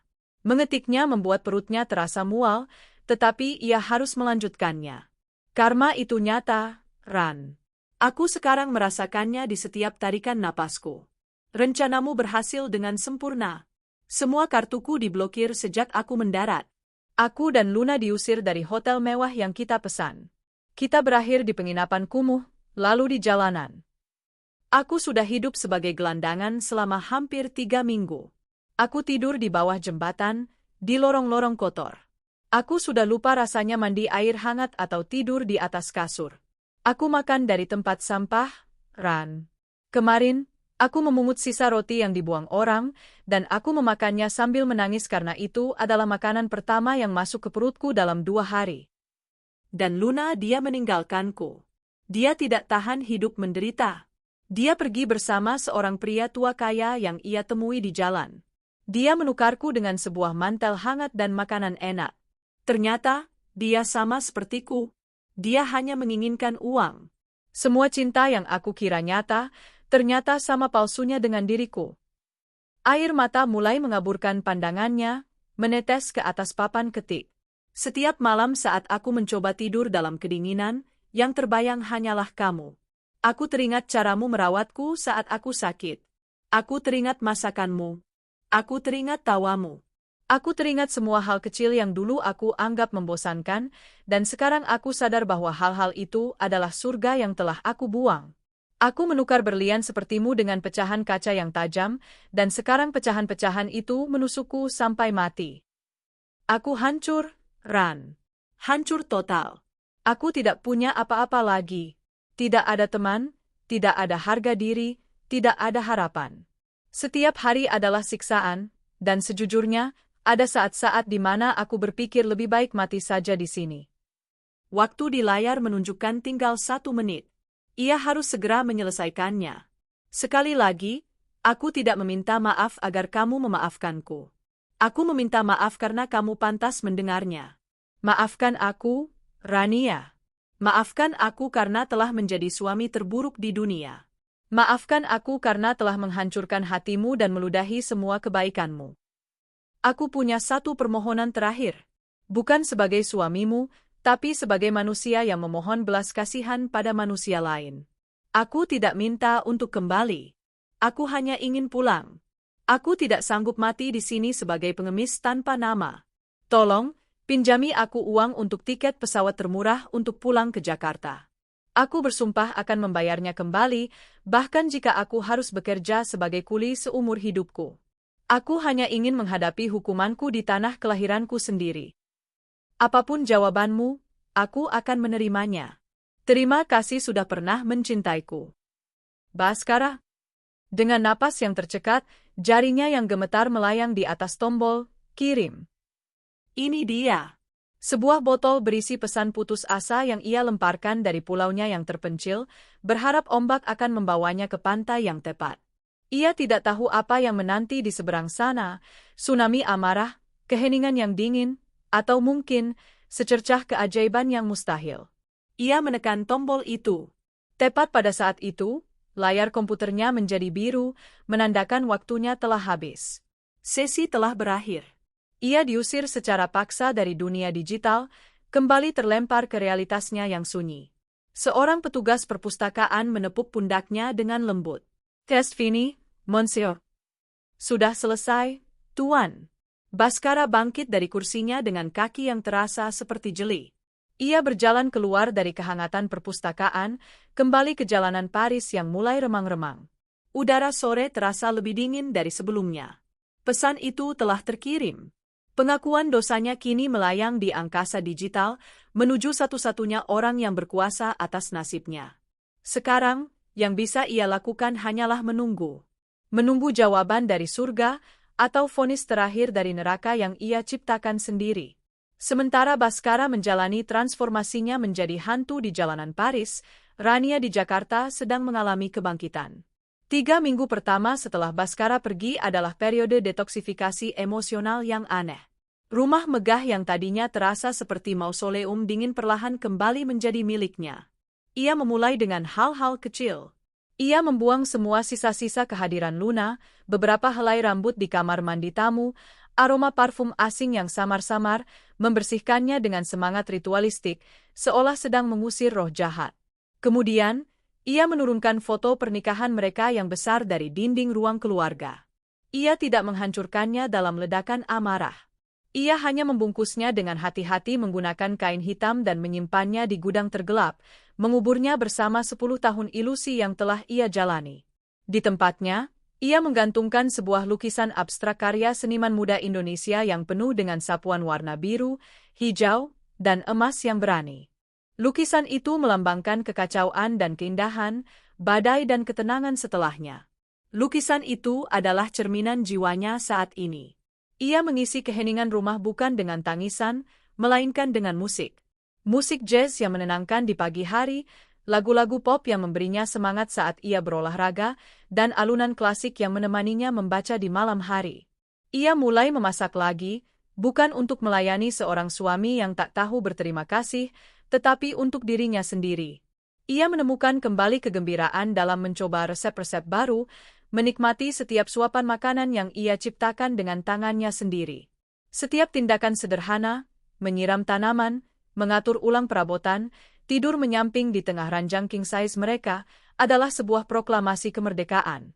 Ia merebut kembali ruang, baik fisik maupun mental, yang telah dirampas darinya.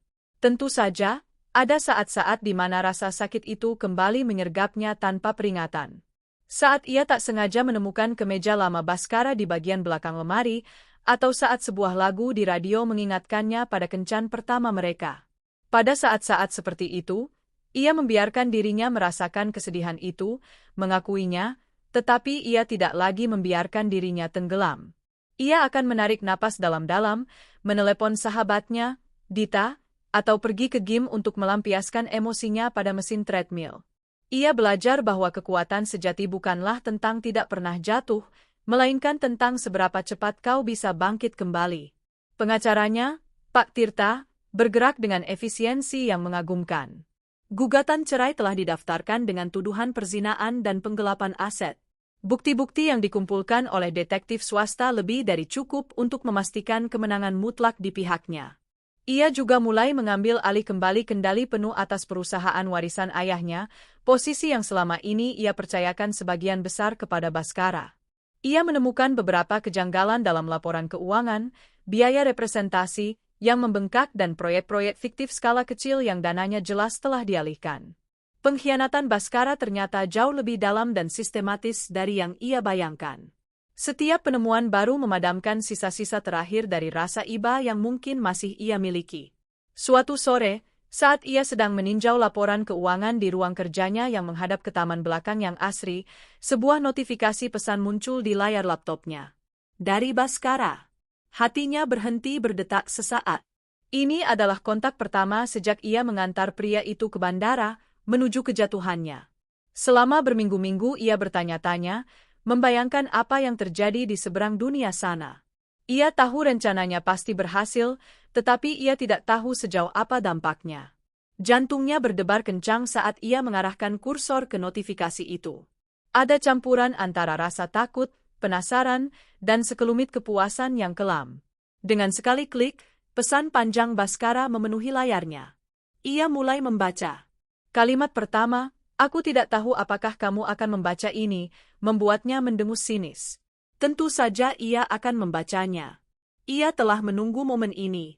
Saat ia terus membaca pengakuan Baskara yang gamblang tentang meniduri Luna di tempat tidur mereka, tentang rencana untuk menguras hartanya, amarah yang tadinya sudah mulai reda kembali menyala. Membaca kata-kata itu, yang diketik langsung oleh sang pelaku, terasa berbeda dari sekadar melihat bukti foto. Itu adalah konfirmasi yang brutal dan tanpa filter dari kebusukan hati pria yang pernah ia cintai. Napasnya menjadi berat, tangannya mengepal erat di atas meja. Kemudian, deskripsi penderitaan Baskara dimulai. Tentang diusir dari hotel, tidur di jalanan, makan dari tempat sampah. Rania membaca setiap kata dengan teliti, dan sebuah emosi yang tak terduga mulai muncul. Validasi. Setiap kalimat adalah bukti bahwa tindakannya benar. Setiap penderitaan yang digambarkan Baskara adalah gema dari rasa sakit yang pernah ia timpakan pada Rania. Ia tidur di bawah jembatan? Rania juga merasa seperti kehilangan tempat bernaung saat mengetahui rumahnya telah dinodai. Ia makan dari tempat sampah? Rania juga merasa seperti mengonsumsi racun setiap kali Baskara pulang dengan kebohongan di bibirnya. Namun, saat ia membaca bagian tentang Luna yang meninggalkannya, sesuatu yang lain merayap masuk. Bukan rasa kasihan, melainkan sebuah ironi yang dingin dan puitis. Tentu saja wanita itu meninggalkannya. Baskara, dalam kesombongannya, benar-benar percaya bahwa Luna mencintainya sebagai pribadi, bukan sebagai mesin ATM berjalan. Kebodohannya sungguh tak terbatas. Saat ia sampai pada paragraf di mana Baskara merindukan hal-hal kecil, kopinya, tawanya, perawatannya, dinding pertahanan Rania sedikit retak. Sebuah bagian kecil dari hatinya, bagian yang masih mengingat pria yang ia nikahi 10 tahun lalu, merasakan sedikit sengatan. Ia memang pernah mencintai pria itu dengan tulus.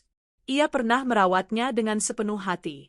Membaca bahwa Baskara akhirnya menyadari nilai dari semua itu terasa seperti kemenangan yang pahit. Kemenangan yang ia raih setelah perang usai dan medan pertempuran telah rata dengan tanah. Air mata Baskara yang menetes di papan ketik perpustakaan seolah bisa ia rasakan. Keputusasaannya, kehancurannya, permohonan terakhirnya untuk pulang agar bisa menghadapi hukuman. Untuk sesaat, Rania goyah. Image Baskara yang ia kenal, tinggi, gagah, penuh percaya diri, lenyap, digantikan oleh bayangan seorang pria hancur yang mengemis belas kasihan. Haruskah ia menolongnya? Bukan untuk menerimanya kembali, tentu saja tidak, tetapi sekadar sebagai sesama manusia.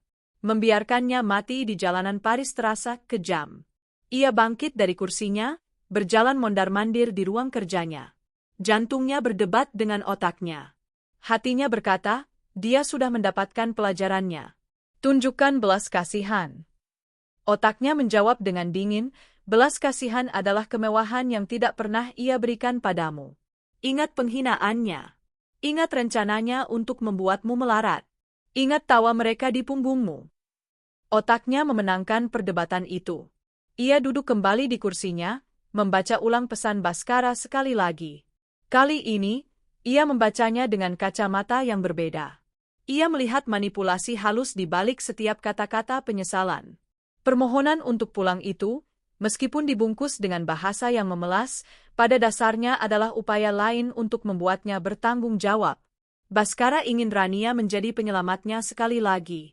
Ia ingin Rania membersihkan kekacauan yang ia buat sendiri. Tidak lagi. Peran Rania sebagai penyelamat, perawat, dan pemaaf yang tak terbatas telah berakhir pada hari ia menemukan amplop coklat dari detektif itu. Kenangan akan penghinaan mereka kembali membanjiri benaknya dengan kekuatan baru. Ia teringat ucapan Luna yang ia dengar, istri keriputmu itu. Ia teringat rencana Bhaskara untuk mengambil alih aset-asetnya. Ia teringat setiap malam ia menunggu dengan cemas sementara suaminya bersenang-senang dengan wanita lain. Rasa sakit itu, penghinaan itu, adalah bahan bakar yang ia butuhkan. Itu adalah pengingat mengapa ia melakukan ini sejak awal. Ini bukan hanya balas dendam, ini adalah penegakan keadilan. Hukuman Bhaskara belum selesai. Paris, kota yang mereka pilih sebagai panggung perayaan pengkhianatan mereka, harus menjadi penjara bagi Bhaskara. Ia harus merasakan konsekuensi penuh dari perbuatannya, tanpa jalan pintas, tanpa penyelamatan di menit-menit terakhir. Setelah menenangkan gejolak emosinya, Rania meletakkan jari-jarinya di atas papan ketik. Napasnya teratur dan dalam. Hatinya yang tadi sempat goyah kini telah mengeras menjadi baja. Ia tidak akan menulis pesan panjang. Ia tidak akan berdebat atau menceramahinya. Itu hanya akan memberikan kepuasan pada Bhaskara bahwa ia masih memiliki kekuatan untuk memengaruhinya secara emosional. Ia hanya akan memberikan jawaban yang setimpal.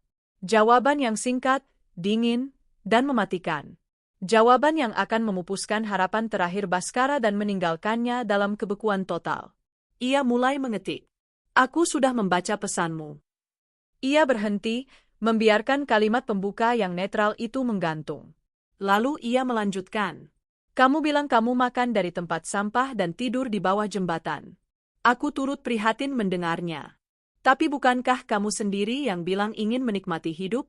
Anggap saja ini bagian dari petualanganmu. Setiap kata ia pilih dengan presisi seorang ahli bedah. Ia menggunakan kata-kata Bhaskara sendiri untuk melawannya. Kamu bertanya tentang Paris. Bukankah kota itu indah? Terutama di musim gugur. Aku selalu ingin ke sana. Seharusnya kamu bersyukur punya kesempatan untuk tinggal lebih lama di sana, menikmati pemandangan kota yang romantis itu. Sarkasme yang dingin dan tajam itu terasa memuaskan. Ia membayangkan Bhaskara membaca kalimat ini di sebuah komputer perpustakaan yang lain, dikelilingi oleh orang asing, merasakan setiap kata menusuknya seperti pecahan es. Ia mengetik kalimat penutupnya, vonis terakhirnya. Nikmati saja liburanmu, Bhaskara. Inilah yang kau dapat setelah menyakitiku dan menghina warisan ayahku. Selamat menikmati karmamu. Ia tidak menambahkan permohonan maaf, tidak ada ucapan semoga berhasil. Ia bahkan tidak membalas permohonan Bhaskara untuk pulang. Keheningannya tentang topik itu adalah jawaban yang paling kejam. Itu adalah, tidak, yang diucapkan dengan cara paling mutlak. Ia membaca ulang balasannya. Sempurna, dingin, logis, dan benar-benar menutup pintu. Tidak ada celah untuk negosiasi, tidak ada ruang untuk permohonan lebih lanjut. Ini adalah sebuah titik, sebuah akhir. Dengan ketenangan yang mengejutkan, Rania menggerakkan kursornya dan menekan tombol kirim. Pesan itu melesat melintasi dunia maya, sebuah anak panah beracun yang terbang menuju sisa-sisa hati Bhaskara. Setelah pesan terkirim, ia tidak menunggu balasan. Ia tahu tidak akan ada. Ia menutup jendela percakapan, menutup laptopnya, dan berdiri. Ia berjalan ke jendela, menatap taman belakang rumahnya yang disinari matahari sore. Ia merasakan beban berat terangkat dari pundaknya. Ia tidak merasa seperti monster. Ia tidak merasa bersalah. Ia merasa bebas. Ia telah menghadapi hantunya dan menang. Ia telah mengambil kembali kekuatannya. Pria yang telah menghancurkannya kini telah menjadi debu di bawah kakinya, dan ia siap untuk melangkah maju, meninggalkan jejak kaki di atas abu. Masa lalunya tanpa menoleh ke belakang. Langit Jakarta sore itu tampak lebih cerah dari biasanya. Butuh 2 hari bagi Baskara untuk mengumpulkan sisa-sisa keberaniannya dan kembali ke perpustakaan umum. 2 hari itu ia lalui dalam keadaan mati rasa, berkeliaran di jalanan seperti mayat hidup. Pesan pengakuan dosanya telah terkirim, dan keheningan yang mengikutinya adalah sebuah siksaan tersendiri. Setiap dering ponsel orang yang lewat, setiap notifikasi dari laptop di etalase toko, membuatnya terlonjak, mengira itu adalah jawaban dari Rania. Harapan dan ketakutan berperang di dalam jiwanya yang sudah compang-camping, membuatnya semakin lelah. Saat ia akhirnya duduk kembali di depan komputer umum yang dingin, tangannya begitu gemetar hingga ia kesulitan mengetikkan kata sandinya. Jantungnya berdebar begitu kencang di rongga dadanya, seolah ingin melepaskan diri. Akhirnya, halaman media sosialnya terbuka. Di sudut atas, sebuah ikon pesan berwarna merah menyala. Satu pesan baru. Dari Rania. Napasnya tercekat. Inilah dia. Momen penentuan. Entah itu seutas tali penyelamat atau bilah guillotine yang akan mengakhiri penderitaannya. Dengan mata terpejam sejenak, ia mengklik ikon itu. Pesan Rania muncul di layar. Singkat. Jauh lebih singkat dari curahan hatinya yang panjang dan memalukan. Ia mulai membaca, dan setiap kata mendarat di jiwanya seperti balok es yang jatuh dari ketinggian. Aku sudah membaca pesanmu. Netral. Dingin. Kamu bilang kamu makan dari tempat sampah dan tidur di bawah jembatan. Aku turut prihatin mendengarnya. Tapi bukankah kamu sendiri yang bilang ingin menikmati hidup? Anggap saja ini bagian dari petualanganmu. Baskara tersentak seolah ditampar. Kata-katanya sendiri, yang pernah ia ucapkan dengan angkuh, kini dilemparkan kembali ke wajahnya dengan sarkasme yang membekukan. Ini bukan nada bicara Rania yang ia kenal. Wanita lembut itu telah pergi, digantikan oleh sosok asing yang dingin dan tajam. Kamu bertanya tentang Paris. Bukankah kota itu indah? Terutama di musim gugur. Aku selalu ingin ke sana. Seharusnya kamu bersyukur punya kesempatan untuk tinggal lebih lama di sana, menikmati pemandangan kota yang romantis itu. Kekejaman yang puitis. Setiap kalimat menusuk lebih dalam, memutar pisau di lukanya. Rania tidak hanya menolaknya, ia mengejeknya. Ia mengambil mimpi indah yang telah mereka curi dan mengubahnya menjadi sel penjara pribadi Baskara. Dan kemudian, kalimat terakhir, vonisnya, nikmati saja liburanmu, Baskara.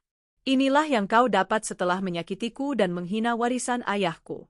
Selamat menikmati karmamu. Hening. Selama seminggu berikutnya, ia hanya ada, tidak hidup. Ia tidak lagi mencari makanan. Ia tidak lagi mencari kehangatan.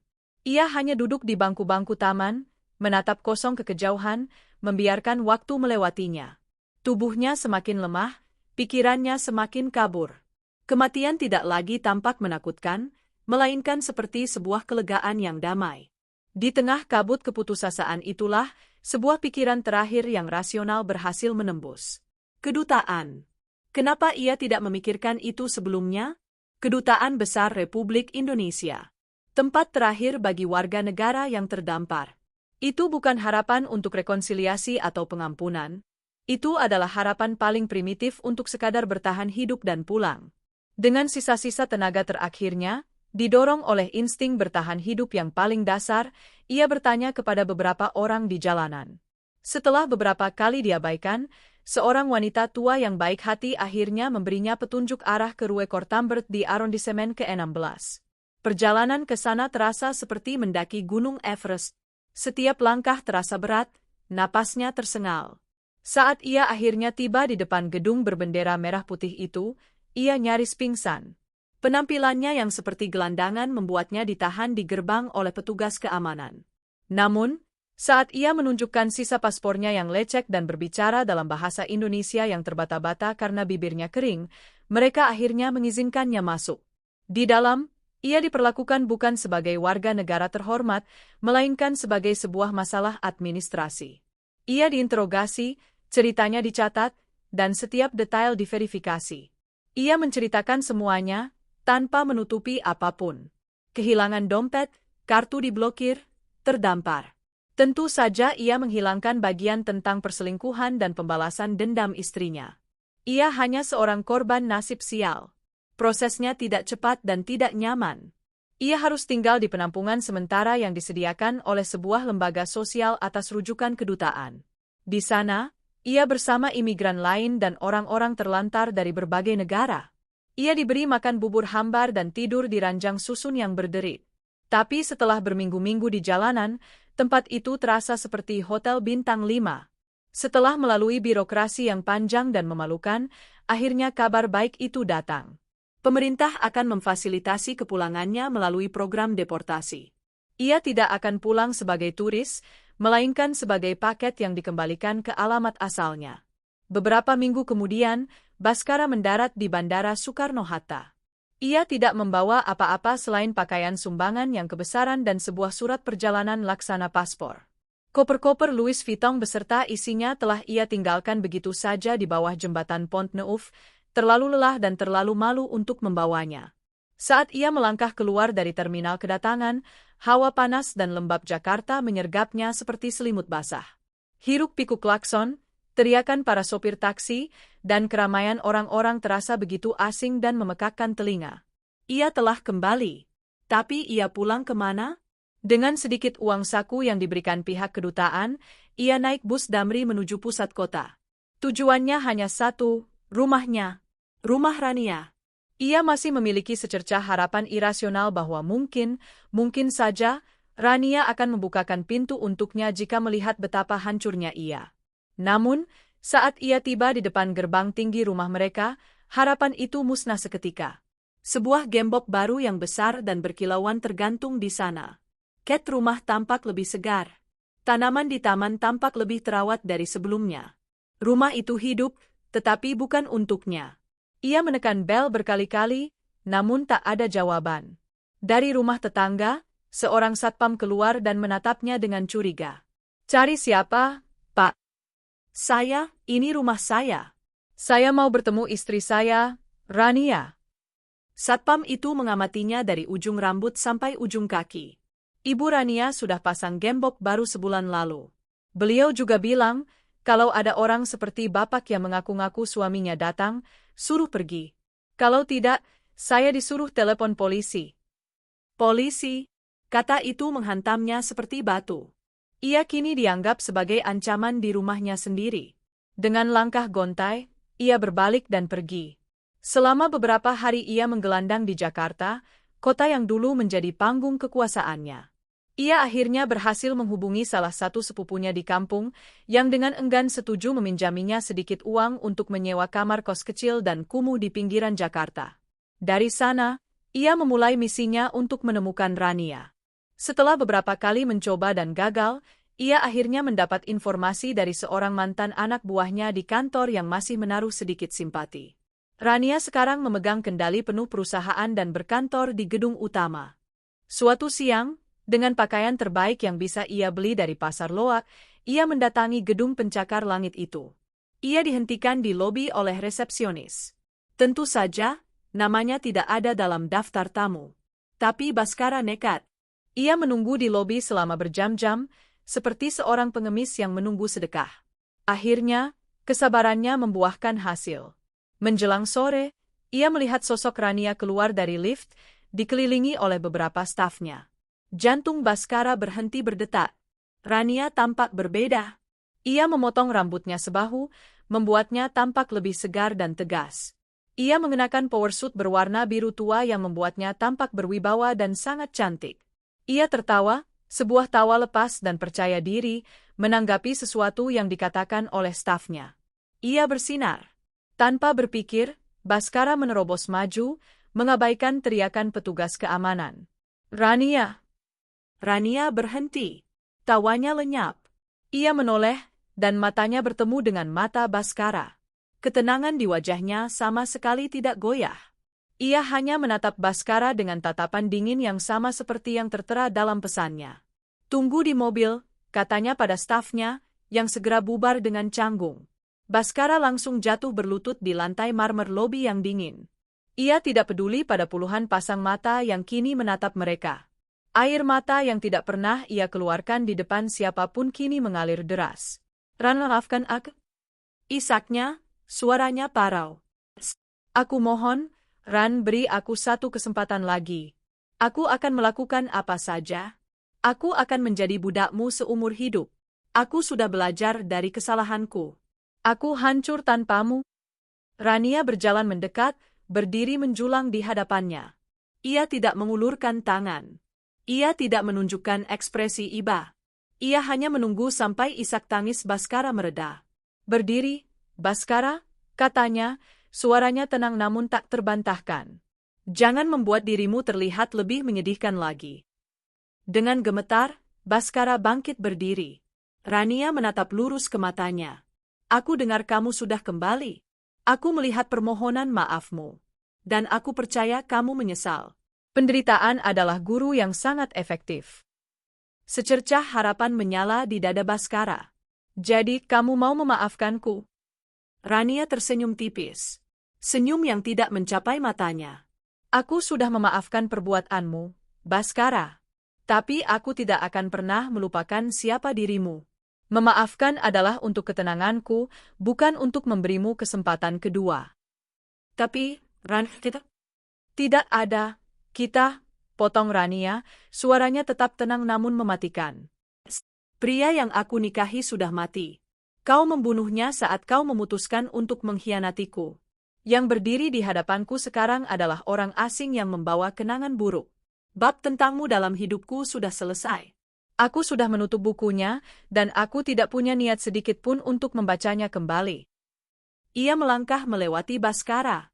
Tepat sebelum ia mencapai pintu putar, ia berhenti dan berkata tanpa menoleh. Semoga kau bisa membangun kembali hidupmu. Selamat tinggal, Baskara. Di sebuah kafe beratapkan langit di puncak menara Montparnasse, Rania tertawa sambil menyandarkan kepalanya di bahu suaminya, Ardi, seorang arsitek baik hati yang matanya selalu menatap Rania seolah ia adalah satu-satunya keajaiban di dunia. Di hadapan mereka, menara Eiffel berkilauan dalam pertunjukan cahaya malamnya yang magis. Ini adalah perjalanan ulang tahun pernikahan pertama mereka. Rania telah merebut kembali Paris, mengubah kota yang pernah menjadi simbol rasa sakitnya menjadi saksi kebahagiaannya yang baru dan sejati. Perusahaannya berkembang pesat di bawah kepemimpinannya, dan ia menemukan cinta yang tulus dan setara. Pelangi setelah badainya begitu indah. Di belahan dunia lain, di sebuah kamar kos yang pengap di Jakarta, Baskara menatap layar ponselnya yang retak. Ia melihat sebuah artikel di majalah bisnis online, Rania Adhitama, wanita di balik kebangkitan Adhitama Group. Di sana ada foto Rania yang tersenyum cerah, berdiri di depan kantornya. Baskara bekerja sebagai staf administrasi di sebuah perusahaan logistik kecil, gajinya pas-pasan untuk membayar sewa dan makan. Setiap hari adalah pengulangan dari penyesalan. Bayangan Rania yang bahagia dan kesalahannya sendiri adalah hantu yang akan menemaninya seumur hidup. Dan Luna? Kabar terakhir yang terdengar dari seorang teman lama adalah bahwa ia telah ditinggalkan oleh si pemilik galeri seni setelah pria itu bosan dengannya. Ia mencoba peruntungannya dengan beberapa pria kaya lainnya, namun reputasinya sebagai wanita oportunis menyebar dengan cepat. Ia berakhir dengan nasib yang sama seperti yang ia timpakan pada Baskara, sendirian, terlunta-lunta, dengan kecantikan yang mulai memudar dan masa depan yang suram.